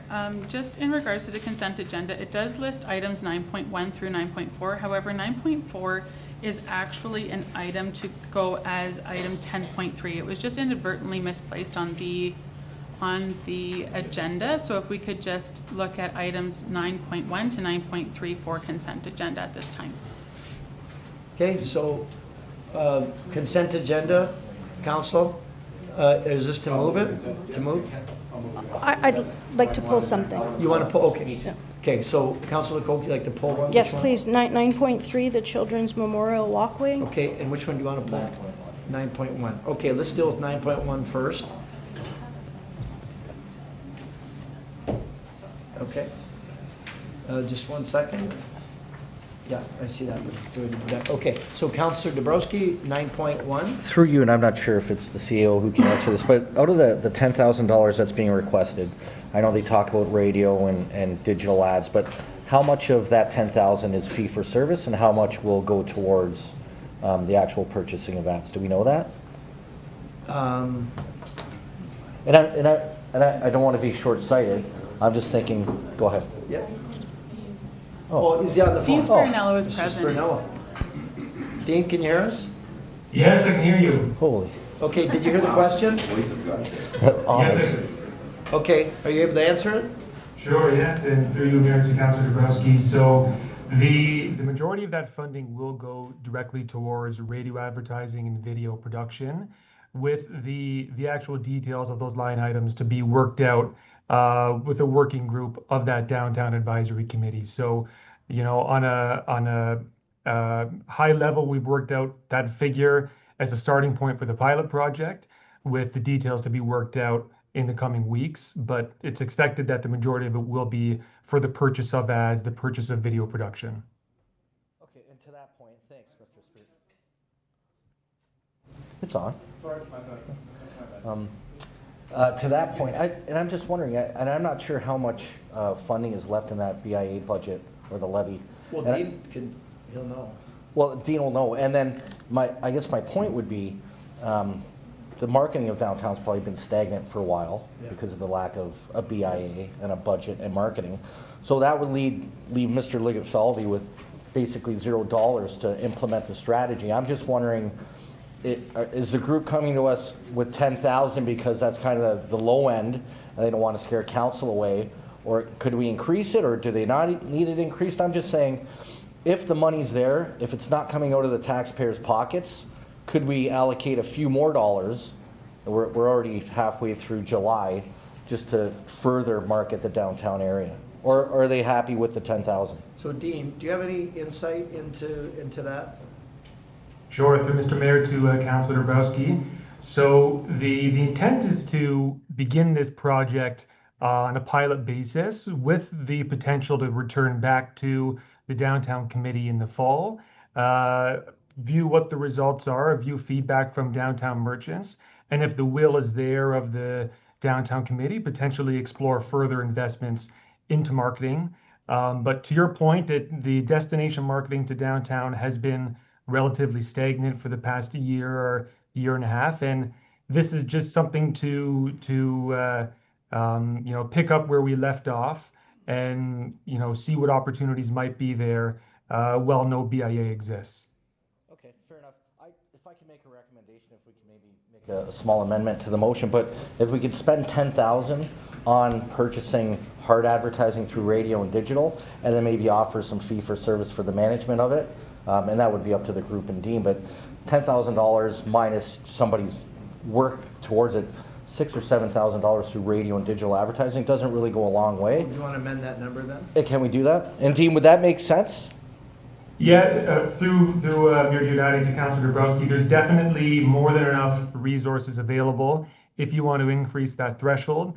And I think it would make sense to have that flexibility to invest more in the actual advertising and have some resources available as well for the management of it through the community group. So and I would say up to that amount, depending on what the will of the committee is. But if we could make an amendment to that recommendation, and I'll make a motion for that. What number? 15,000. Okay. Yep. Second by Councillor Patel. Thank you, Mr. Spirinello. Okay, thank you for that. So we've got a motion. Oh, yeah, okay. We've also got a member of the public who wishes to speak to this. Jody Burdette.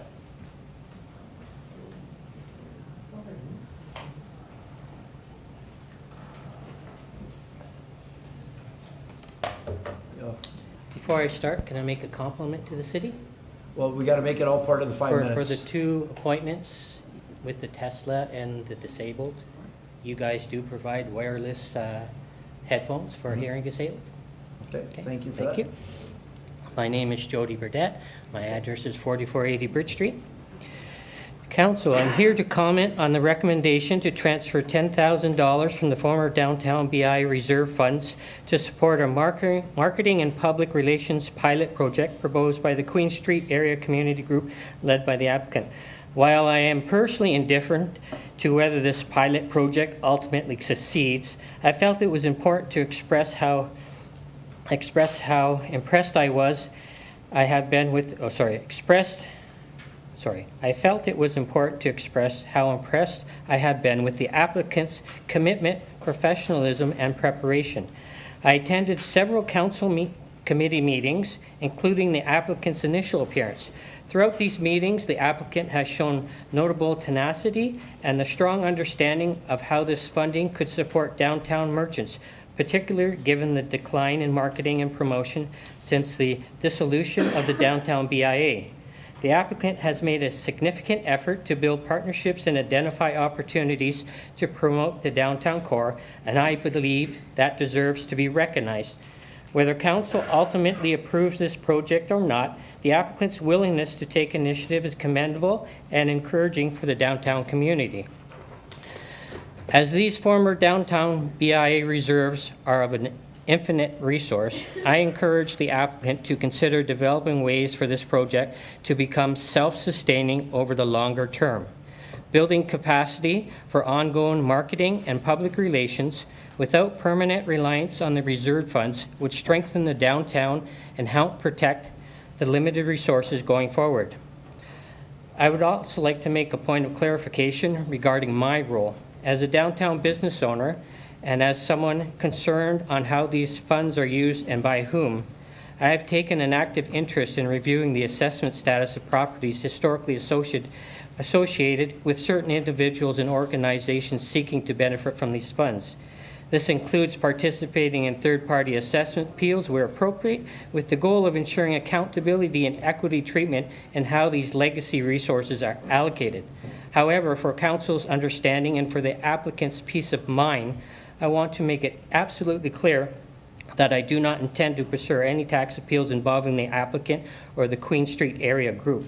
My oversights are entirely separate from this proposal, and I do not involve I will not involve or target the applicant in any way. I felt it is important to place this on the public record to avoid any confusion and to emphasize that my role as a third-party participant in past appeals is independent of today's matter. I would like you to approve the applicant's application. Before I conclude, I have one procedural question. I would like to submit a written copy of the remarks I just read and ask that it be included as part of the official agenda record or supporting documentation. The written version includes visual elements such as Lady Justice that represent a form of expression not suited to verbal delivery, but which meaningfully reinforces the themes that I raised. Given the public interest in how council decisions are documented and communicated, and the importance of protecting freedom of expression in civil spaces, I trust this submission will be accepted in good faith. excluding a written submission that faithfully reflects my remarks with added symbolic content could raise questions about transparency and fairness, particularly at a time when the city is under heightened public scrutiny regarding the treatment of public expression. I would also respectfully ask that whether similar written submissions, including those that may accompany future delegations or be submitted independently, will be permitted as part of the public record. I believe accepting documents onto the agenda would reflect Council's committee to openness, procedural integrity, and a respectful democratic process. I'd be pleased to answer any questions right now. Yeah, the only concern, Mr. Burdett, is that you missed the deadline for submitting correspondence. So that's the only challenge, but what you've said will be part of the record. A little louder, sorry. I said that you missed the deadline for submitted correspondence. So what you've said verbally will be submitted. Okay. Okay. So thank you for your comments. Okay, thank you. Thank you.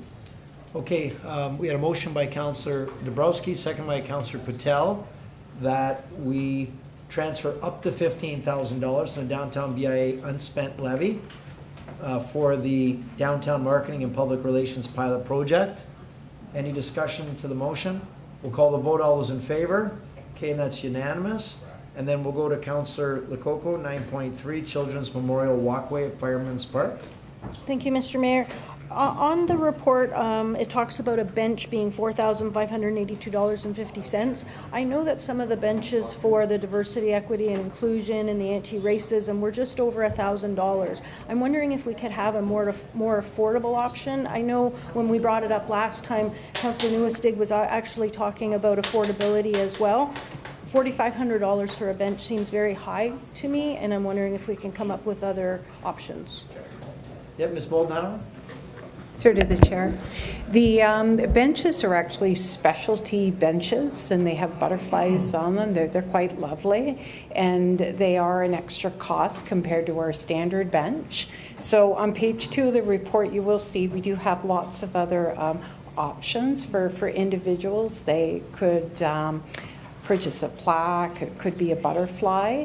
So we can look at other benches, but this $4,000 bench is because we've got the specialty bench with the lovely butterflies on it. Thank you. I did see the picture. It was very nice, and I just don't want people not to be able to purchase a bench if cost is a factor. So I hope we can come up with some other options as well.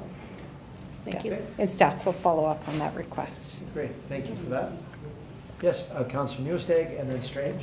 Yes, I would just like to support Councillor Lococo's motion on that, because especially people who've lost a child, we don't want anyone to feel, we heard about inclusion earlier today, we don't want to hear people segregated just because they can't afford that beautiful bench for their child when somebody else can, because they're already hurting and we don't want to add any additional grief to the grief. So I think making everything as affordable as possible, maybe it doesn't need to be as beautiful as the butterfly.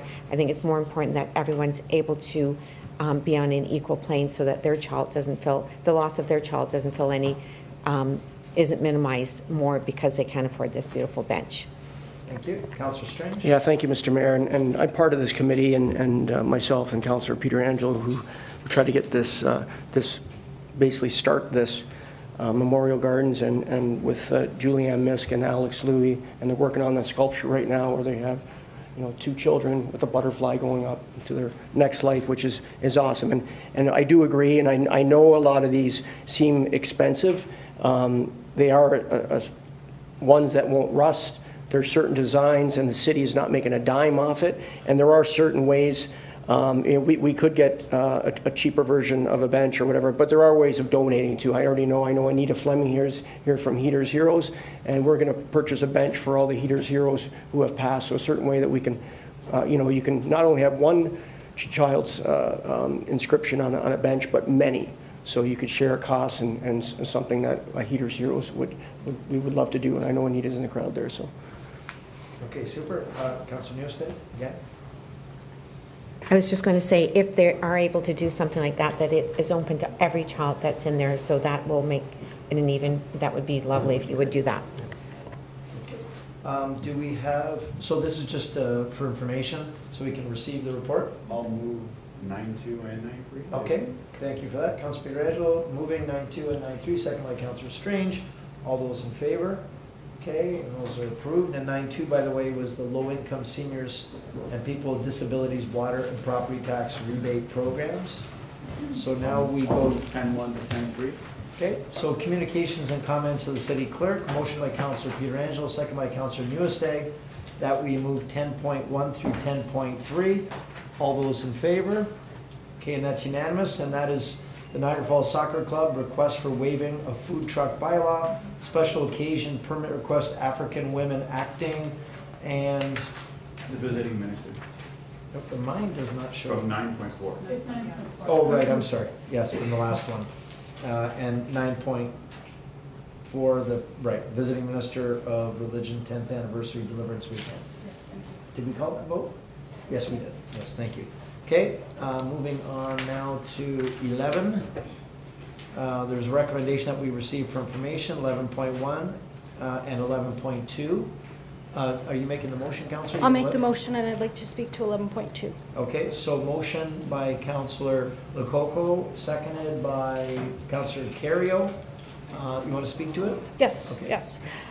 This is about the sign. So I knew that we do have a policy, and I do believe in following the policy until it's changed. I also believe that when an organization brings a charter issue to council, that I'd like to understand what that charter issue is. So I did some research, and I found out in May of 2025, the Canadian Constitution Foundation challenged the White Horse bylaw for their signs. And after some time, they changed it that they no longer ban signs except a certain size, obstruct views, have hate speeches, threats, or incitement of violence. So they did change theirs. Then the second one was September 3rd, 2024. The Canadian Constitution Foundation challenged the Niagara Regional bylaw. So this is our own region, so I was really interested in that. In July of 2024, they voted that there were no signs allowed. And then in August of 2024, they voted to amend that signs are not barred. There's no, as long as they don't have defamatory language or hate speech.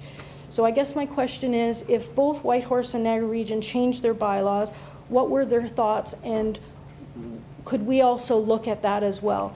The CCF put this on our agenda, and I guess I can ask the mayor, since you sit on the region, what was the discussion and what were the thoughts of changing it from what we had before to what it changed with those different exceptions? I don't know. That would have been from staff, so I don't know how they made that Oh, determination. it didn't come to council?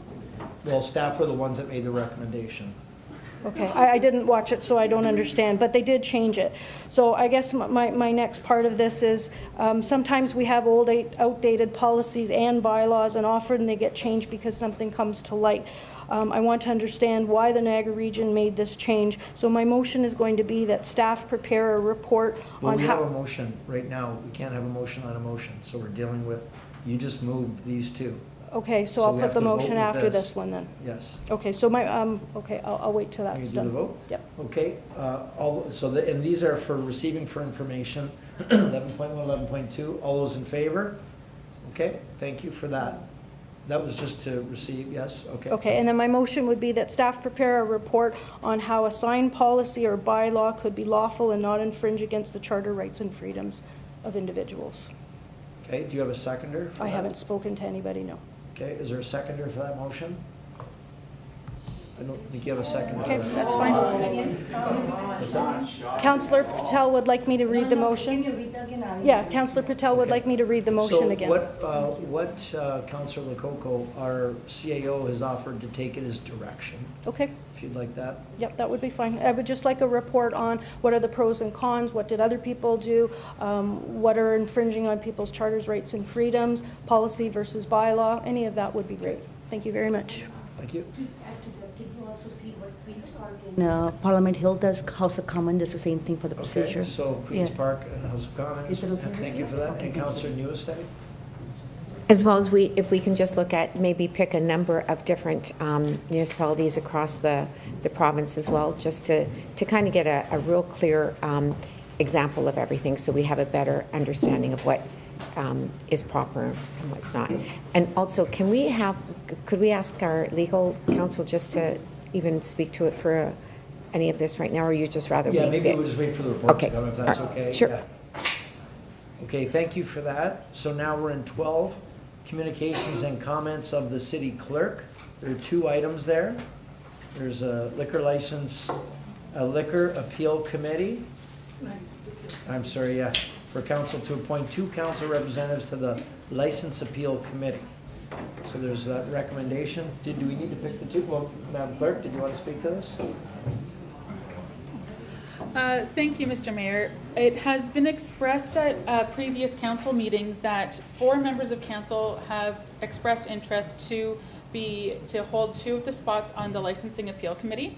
I do have ballots to circulate to council if that would be easier, and a tally sheet just so that it's a little bit more succinct. Everyone can have the opportunity to choose up to 2 councillors, and then maybe we can just look at the approval after, just to give me a couple minutes. Now, should we confirm that everyone's still interested? Because I think someone was Yeah, sure, away. we can do that. Yeah, sure, we can do that. So right now on the list, I have Councillor Baldinelli, Councillor Lococo, Councillor Nieuwesteeg, and Councillor Patel as possessing interest to be on the...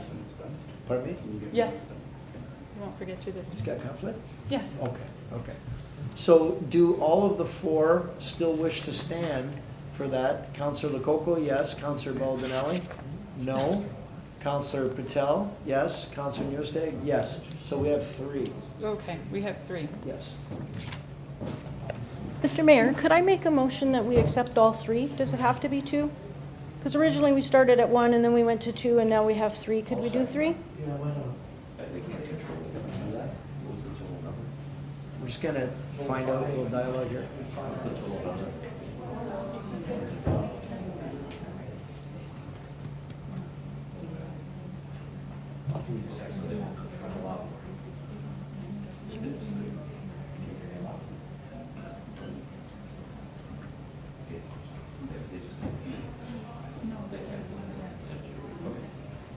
So, is that... As per, through the mayor to Councillor Lococo, as it stands currently in the terms of reference, it has 5 members of the public and 2 members of council. If council wishes to change the terms of reference, that is their prerogative. Therefore, we can appoint the 3 members of council if that's the wish of council, and just make that adjustment to the terms of reference. That sounds great, but I'm wondering about the even number, then that would be 8. What would you do in a tie? So with this particular committee, it's not that all members would sit at the same time. Because of the appeal process, it might be whomever we require at that time. It can be a minimum, I think, of 3 members to sit to listen to an appeal. I wouldn't, in that case, have all 3 members of council present at one time. Thank you. Actually, I'll just take my name out, so it makes it easier. If that's your wish, then that's fine. Thank you. Okay. So We just need a motion. through you, Mr. Mayor, then the motion that's currently on the floor is that we appoint Councillors Lococo and Nieuwesteeg to sit as the council representatives on the licensing appeal committee. Okay, so we need a motion and a seconder for that. Motion by Councillor Carrier, second by Councillor Strange. We'll call the vote. All those in favor? Okay, and that's unanimous. Okay, that was on 12.1 and 12.2. Eco Ninja. Can you just wait for Councillor Pietrangelo? Oh, yep, sorry. Yep, we gotta get Councillor Pietrangelo back in. Just one person will get it. Yes, Not 3. just one. 3 go in, 1 comes out. I know.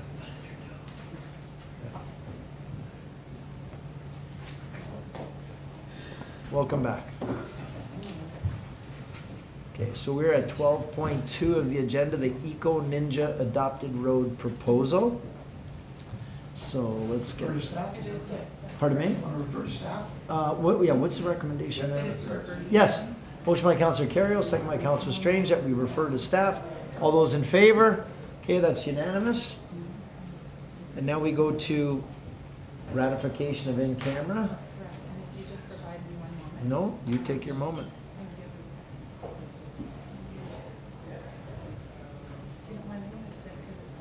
Yeah. No. Okay, so earlier this evening, council met in camera. There were 3 items discussed. I think just due to the nature of the items, I'm going to look at each item individually, ask for a mover and seconder, and then to either receive or not deny the proposal. So I do apologize, this will be quite lengthy. The first recommendation is proposed sale of city-owned land regarding Ferguson Street. City Laneway north of Ferguson Street, west of Atchison Avenue, east of Victoria Avenue, and south of Leader Lane. That council receive confidential report INCCS 2025-13 proposed sale of city-owned lands, city laneways north of Ferguson Street, west of Atchison Avenue, east of Victoria Avenue, and south of Leader Lane. That council approved the purchases of the following properties previously declared surplus by the city on August the 13th, 2024 by a report L2415 at the appraised value. Part of the laneway adjacent to the property at 4094 Victoria Avenue, part of the laneway adjacent to the property at 4100-4122 Victoria Avenue, and part of the laneway adjacent to the properties at 4105, 411, and 4121, 4129, and 4131 Atchison Avenue. The council authorized the CAO and city solicitor or their designate to execute all documentation in a form satisfactory to the city solicitor and take whatever steps necessary to carry out the recommendation and complete the transactions. I'll move it. Wow. Okay, motion by Councillor Pietrangelo, second by Councillor Carrio. All those in favor? Okay, that's unanimous. Thank you. Pardon? I'll circulate it by email tomorrow. Thank you. Yeah.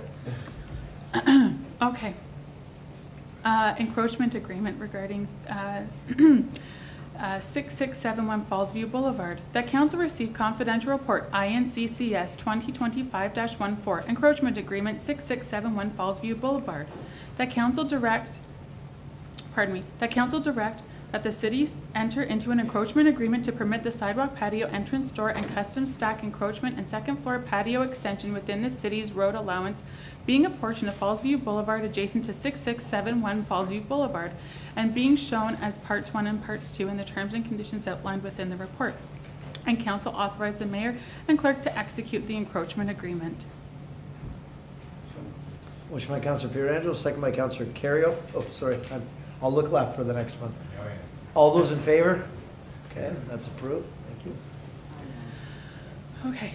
The last item is Stamford Management Agreement. That council received confidential report INC RCF 2025-17 Stamford Management Agreement. That council authorizes CAO and General Manager of Recreation, Culture and Facilities and the city solicitor and their designate and further designates to review and execute the agreement with respect to the management of the Stamford Green Heritage Columbarium and take any steps to execute any further documents necessary to carry out the recommendations within the report.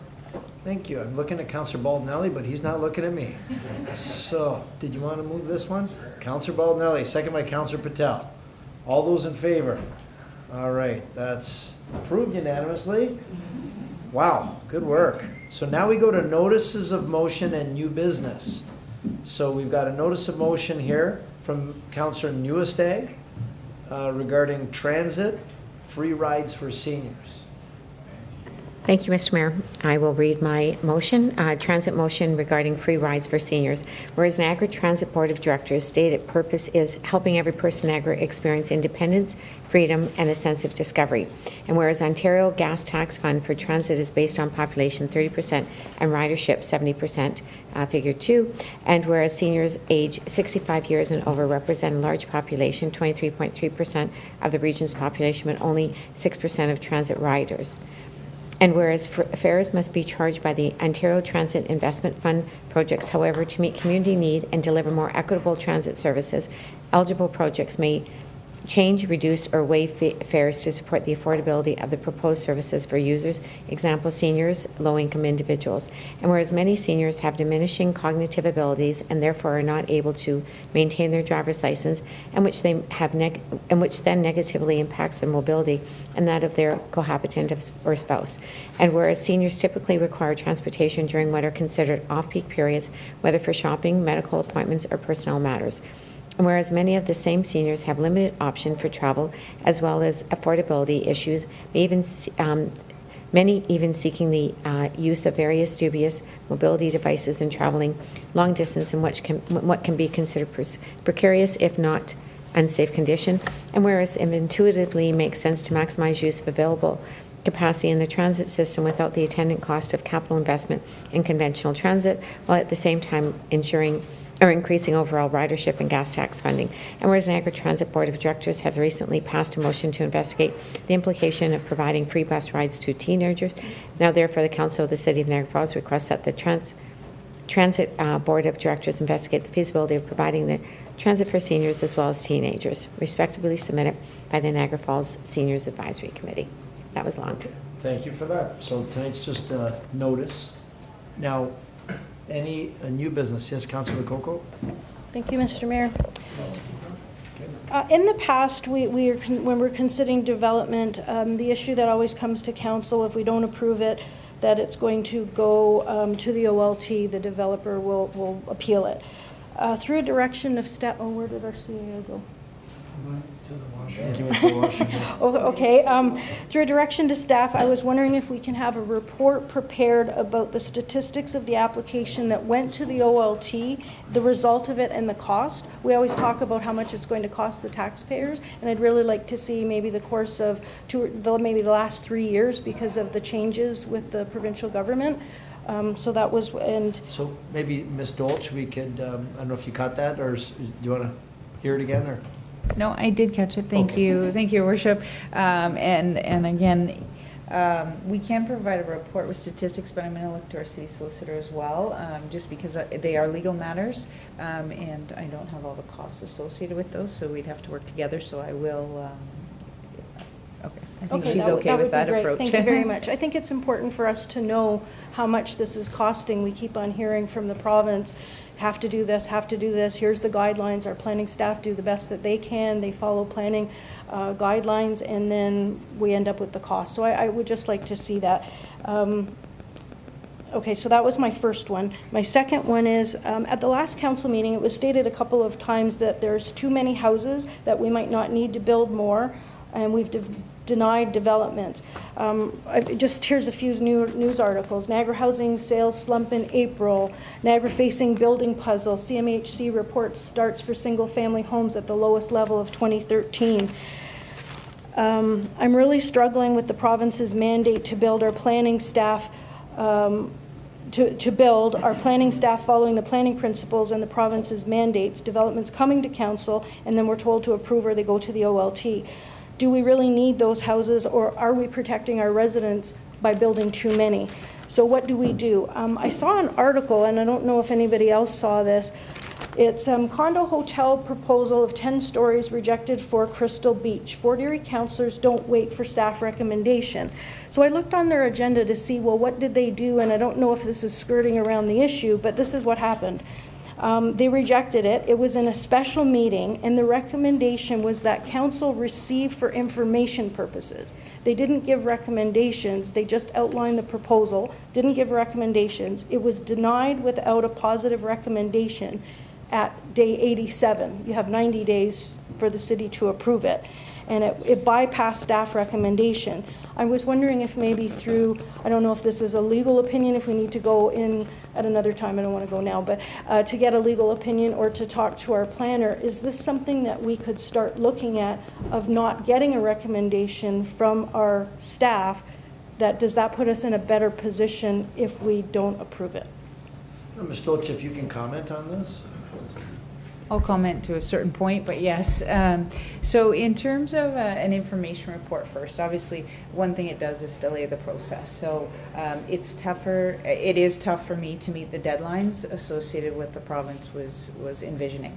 So we could end up with a number of appeals for non-decision, because what will happen is obviously I won't be able to meet those 90-day timeframes, 120. It's tough as it is for my staff and myself.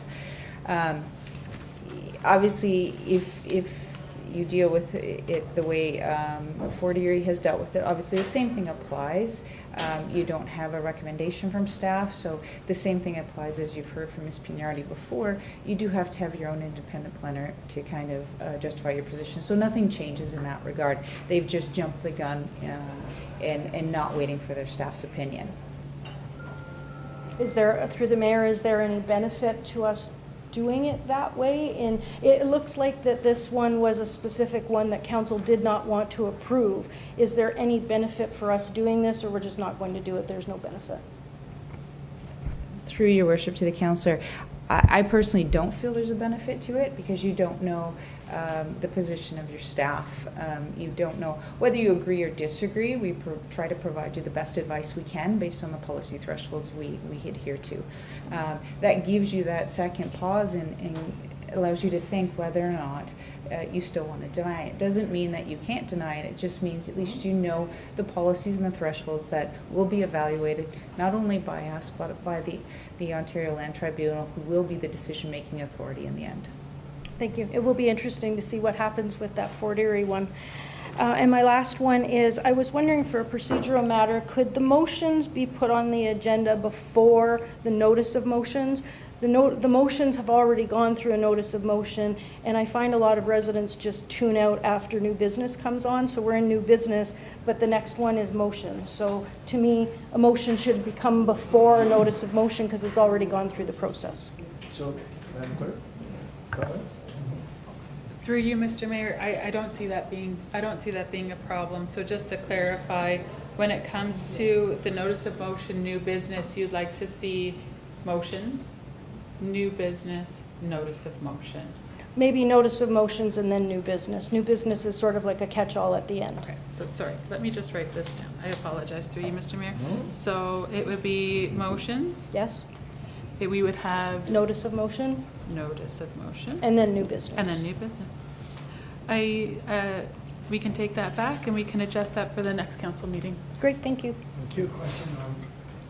Question on that? Yes, Councillor Carrier. Just a question to Councillor Lococo. So are you suggesting that we look for ways to not pass people that come before us with a development because we happen to be in a bit of a slump?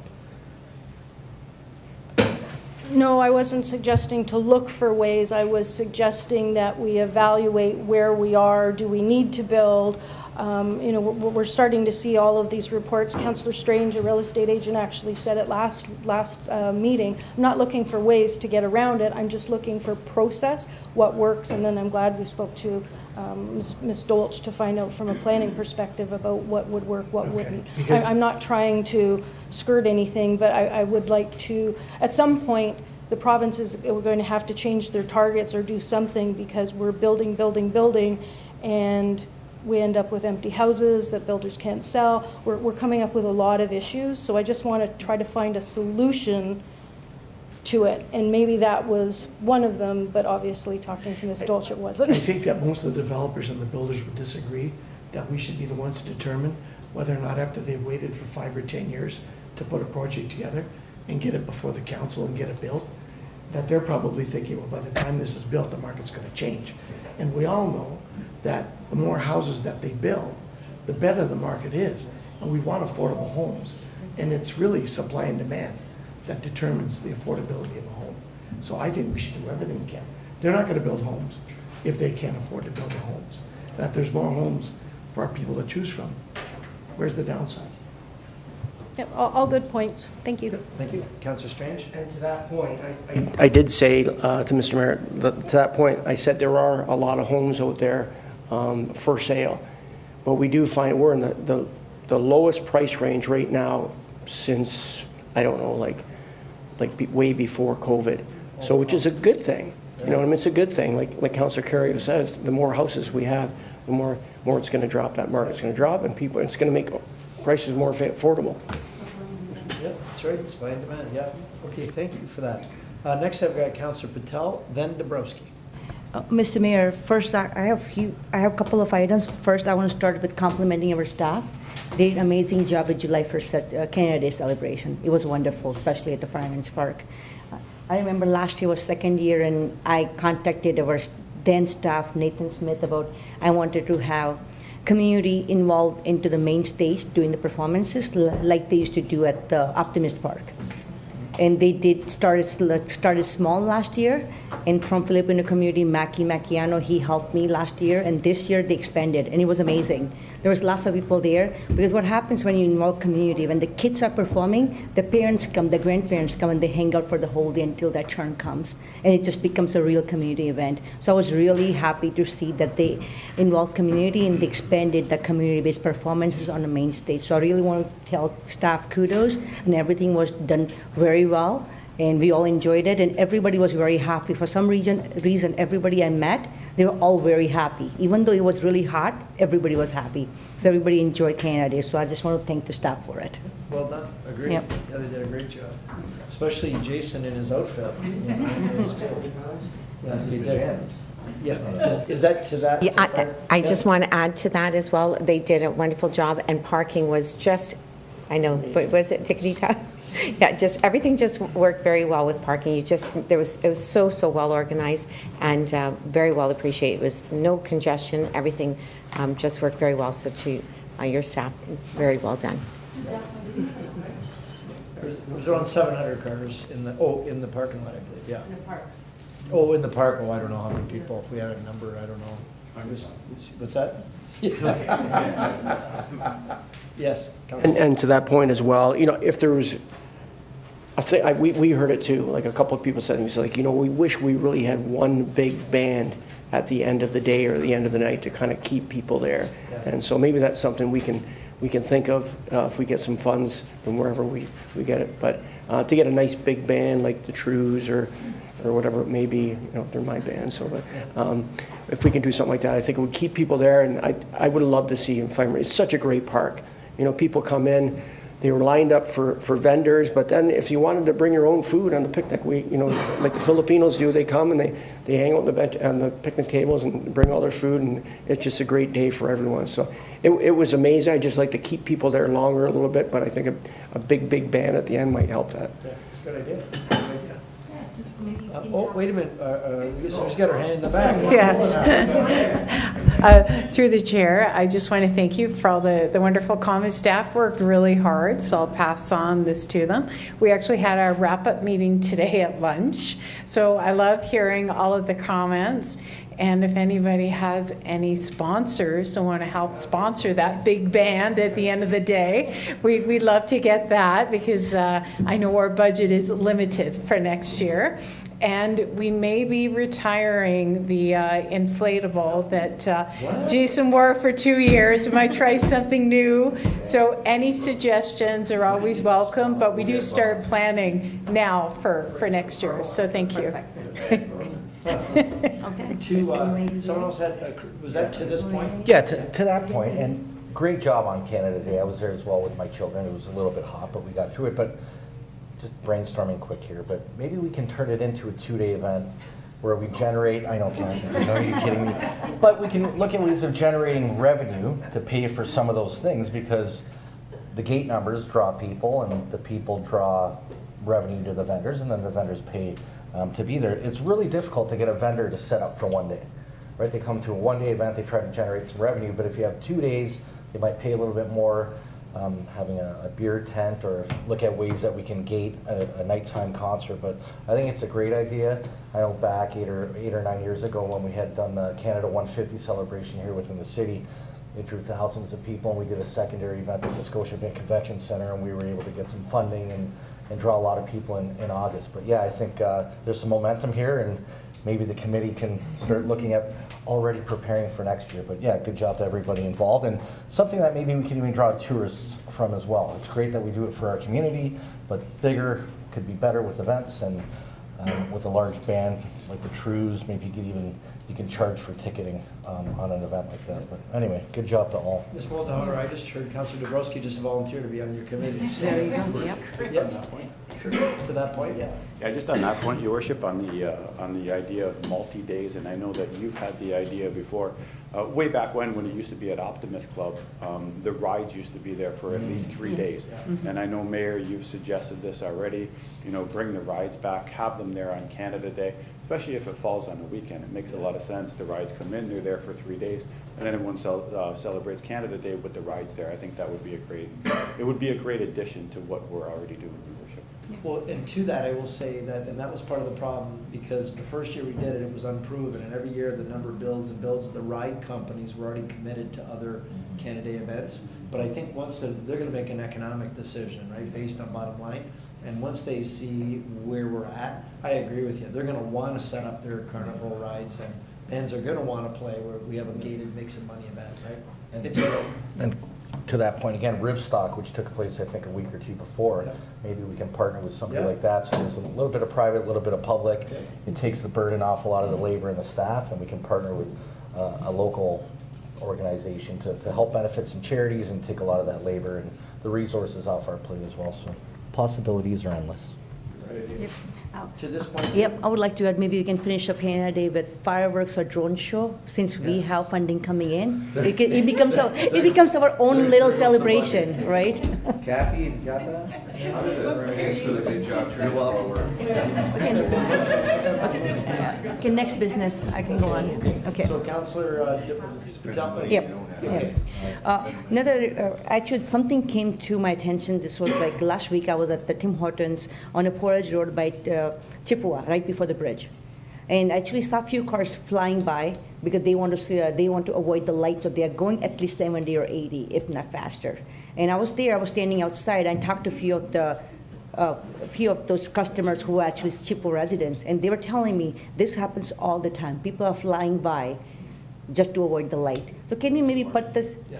Can we just put the speed, one of those monitors we have where we can record the speed just to see how much people are speeding actually? Yeah. Mr. Nick? Yeah, through the mayor, we can definitely take that back. I don't know the logistics of it will fit there, but we'll take that back and we'll look at some type of enforcement, both with NRP and our own signboards. Yep. And last, pardon me? Yeah, that's good one. But you know, when it's green light, they're speeding just to avoid getting stuck in the red light. That's what they're doing. Yeah. And one last business is for Mr. CEO. No, this was a few months ago. I introduced a motion for Province to look at our regional governance model. Have we heard anything back from them yet? The new Minister Flack did have a speech at the Niagara Chamber in St. Catharines. There is a media report out there that there was a meeting subsequent on that. The minister is looking for suggestions that come from communities on governance and other changes. So that's something that we are taking a look at currently. Okay, Councillor Dabrowski? Yeah, I just had a quick one. In and around St. Michael Avenue, there's Forest View, Angie Drive. There was a few developments that we've approved over the past couple of months. Some concerns, some emails, and even neighbors. I live in a neighborhood as well. Just St. Michael Avenue seems to be becoming a thorough road from McLeod to Lundy's Lane. Cars are zipping by at 70, 80 kilometers an hour. And there's no speed bumps on St. Michael Avenue. There's no speed measures at all. I think there's a stop sign, but it's a pretty long stretch of road. Just wondering if maybe through you to the CEO or through Mr. Nickel, if we could do some sort of traffic study, because traffic is increasing. There's speed bumps on Angie, Forest View, Coodlac, all the roads around it, but St. Michael Avenue just seems to be almost a... How about Parkland, or Parkside? Parkside does. So if we could just match, right, Councillor Patel, if we can match kind of Parkside, because the amount of traffic I think is comparable, but maybe something we can look into. So, direction?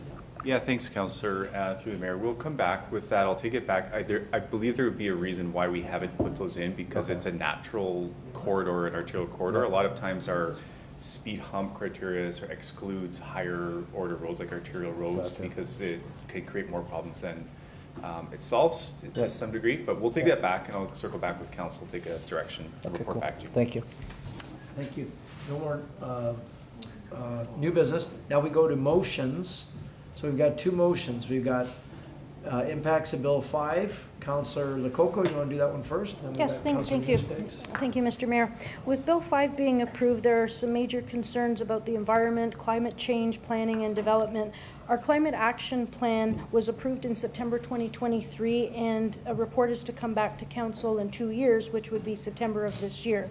What I'm proposing is really no different from the example that was on our agenda from the Niagara region with 11.1 on how Bill 23 made some changes and how it affected it. The relationship to council strategic priorities, redlined the changes to the bylaw. It just gave us an update and a review of what the changes would be. Another example that our staff might want to look at, I've been reading Elgin County. They did a great one about this as well. So my motion is that out of concern for public protection from flooding and other site hazards to ensure building safety, responsible growth, climate change, resiliency of infrastructure, from wastewater treatment to any energy efficient green initiatives, planning, adequate housing, transportation networks, fiduciary duty to constituents, and environmental stewardship, direct staff to provide a summary report of Bill 5 impacts on our adaptation plan with results implication, including impacts to the budget, as part of the forthcoming 2-year report that's already coming to council. And then the last part is just that it be sent to that list of Premier Ontario and that. Okay. So you're making the motion. Do we have a seconder for this? Do we have a seconder for this? I don't think we have a seconder to that, Councillor. Okay, thank you. Yeah. Okay, 15.2, bubble zones. Councillor Nieuwesteeg. Thank you, Mr. Mayor. So my motion regards bubble zones, whereas we need to protect the right of our residents to worship without threats of intimidation, and whereas city-owned public spaces and spaces in the vicinity of faith-based cultural institution, including streets and sidewalks, should feel safe and free from protesters, and whereas some protests invoke harassment, intimidation, and whereas those attending religious institution should be able to do so in peace, and whereas the history of bubble zone goes back to 1995, where they were first adopted in British Columbia, and whereas causes that are of international concern are being taken up by local residents and visitors more often as issues on the world stage become increasingly pronounced, and whereas redirecting political protests away from innocent and vulnerable religious minorities and children will make sure that their rights are not impeded, and therefore be resolved that the City Council ask for a staff report to review a bubble zone bylaw that would prohibit protests around faith-based and cultural institution, city-owned facilities and property. Okay. So you're making a motion? I am. Okay. Do you have a seconder? Councillor Strange. Do you have any discussion? I support the motion because everybody has right to freedom of religion without intimidation. And lately, it's a shame to say that in Canada, that last couple of years, it has not been the case. People are fearful when they go to that place of worship. So I think I commend Councillor Nieuwesteeg for bringing this motion forward, and I would support that. Thank you very much. Thank you. Okay, thank you. Councillor Coco. Thank you. I understand the thoughts behind this. We're seeing this all around the world and in our own country, and there is a need for it, and it needs to be addressed. However, there are already laws against this action, and the police have authority to act on it. I'm wondering, have we contacted the police about this? Because they already have laws to deal with this. So that's my first question. And then I do have concern about the city-owned facilities and properties. This is taxpayers' property. Regarding our decorum policy, it was stated that people could not have signs in the chamber, but outside was okay. Now this bubble zone bylaw will not allow protests on city-owned facilities and properties. That is very problematic in my opinion. All of the research that I have done says that the Toronto bubble zone bylaw will not withstand a charter challenge. The Canadian Civil Liberties Association and the Centre for Free Expression have provided joint comments. It says it represents a significant risk to peaceful expression and assembly and is not necessary in light of existing police powers. The police already have broad powers to protect access to property and to intervene in the event of threat of human physical safety, including protests. Therefore, a new bylaw is unnecessary. I was wondering if our city solicitor could comment on this. Oh, everybody's leaving.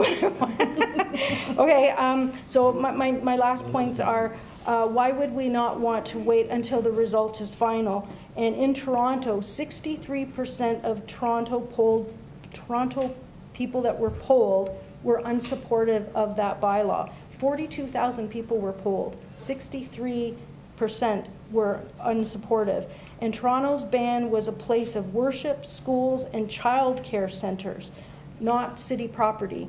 And after it did go through, 10 multi-faith groups contacted City Hall, 8 Jewish groups, and 184 civil groups.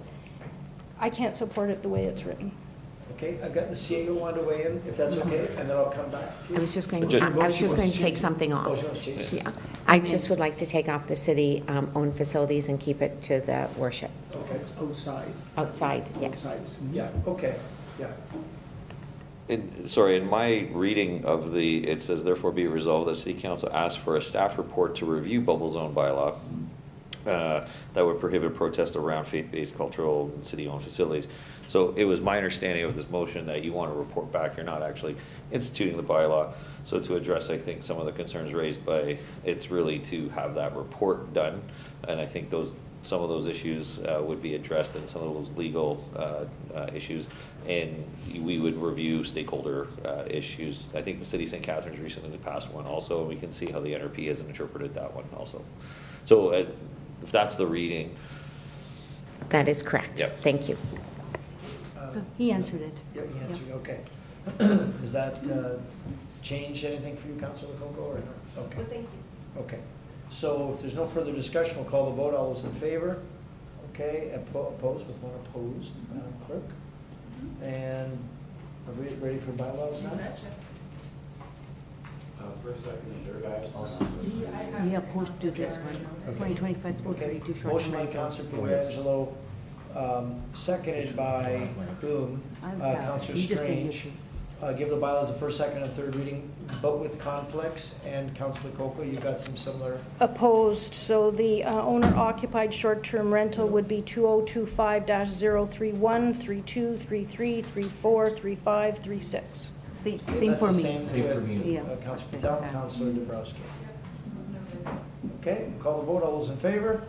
Okay, and that's unanimous. Motion for adjournment. I'll do that. Councilor Dabrowski, second by Councilor Baldinelli. All those in favor? That's approved unanimously. Thank you. You're opposed. Councilor Kerry is opposed. Let the record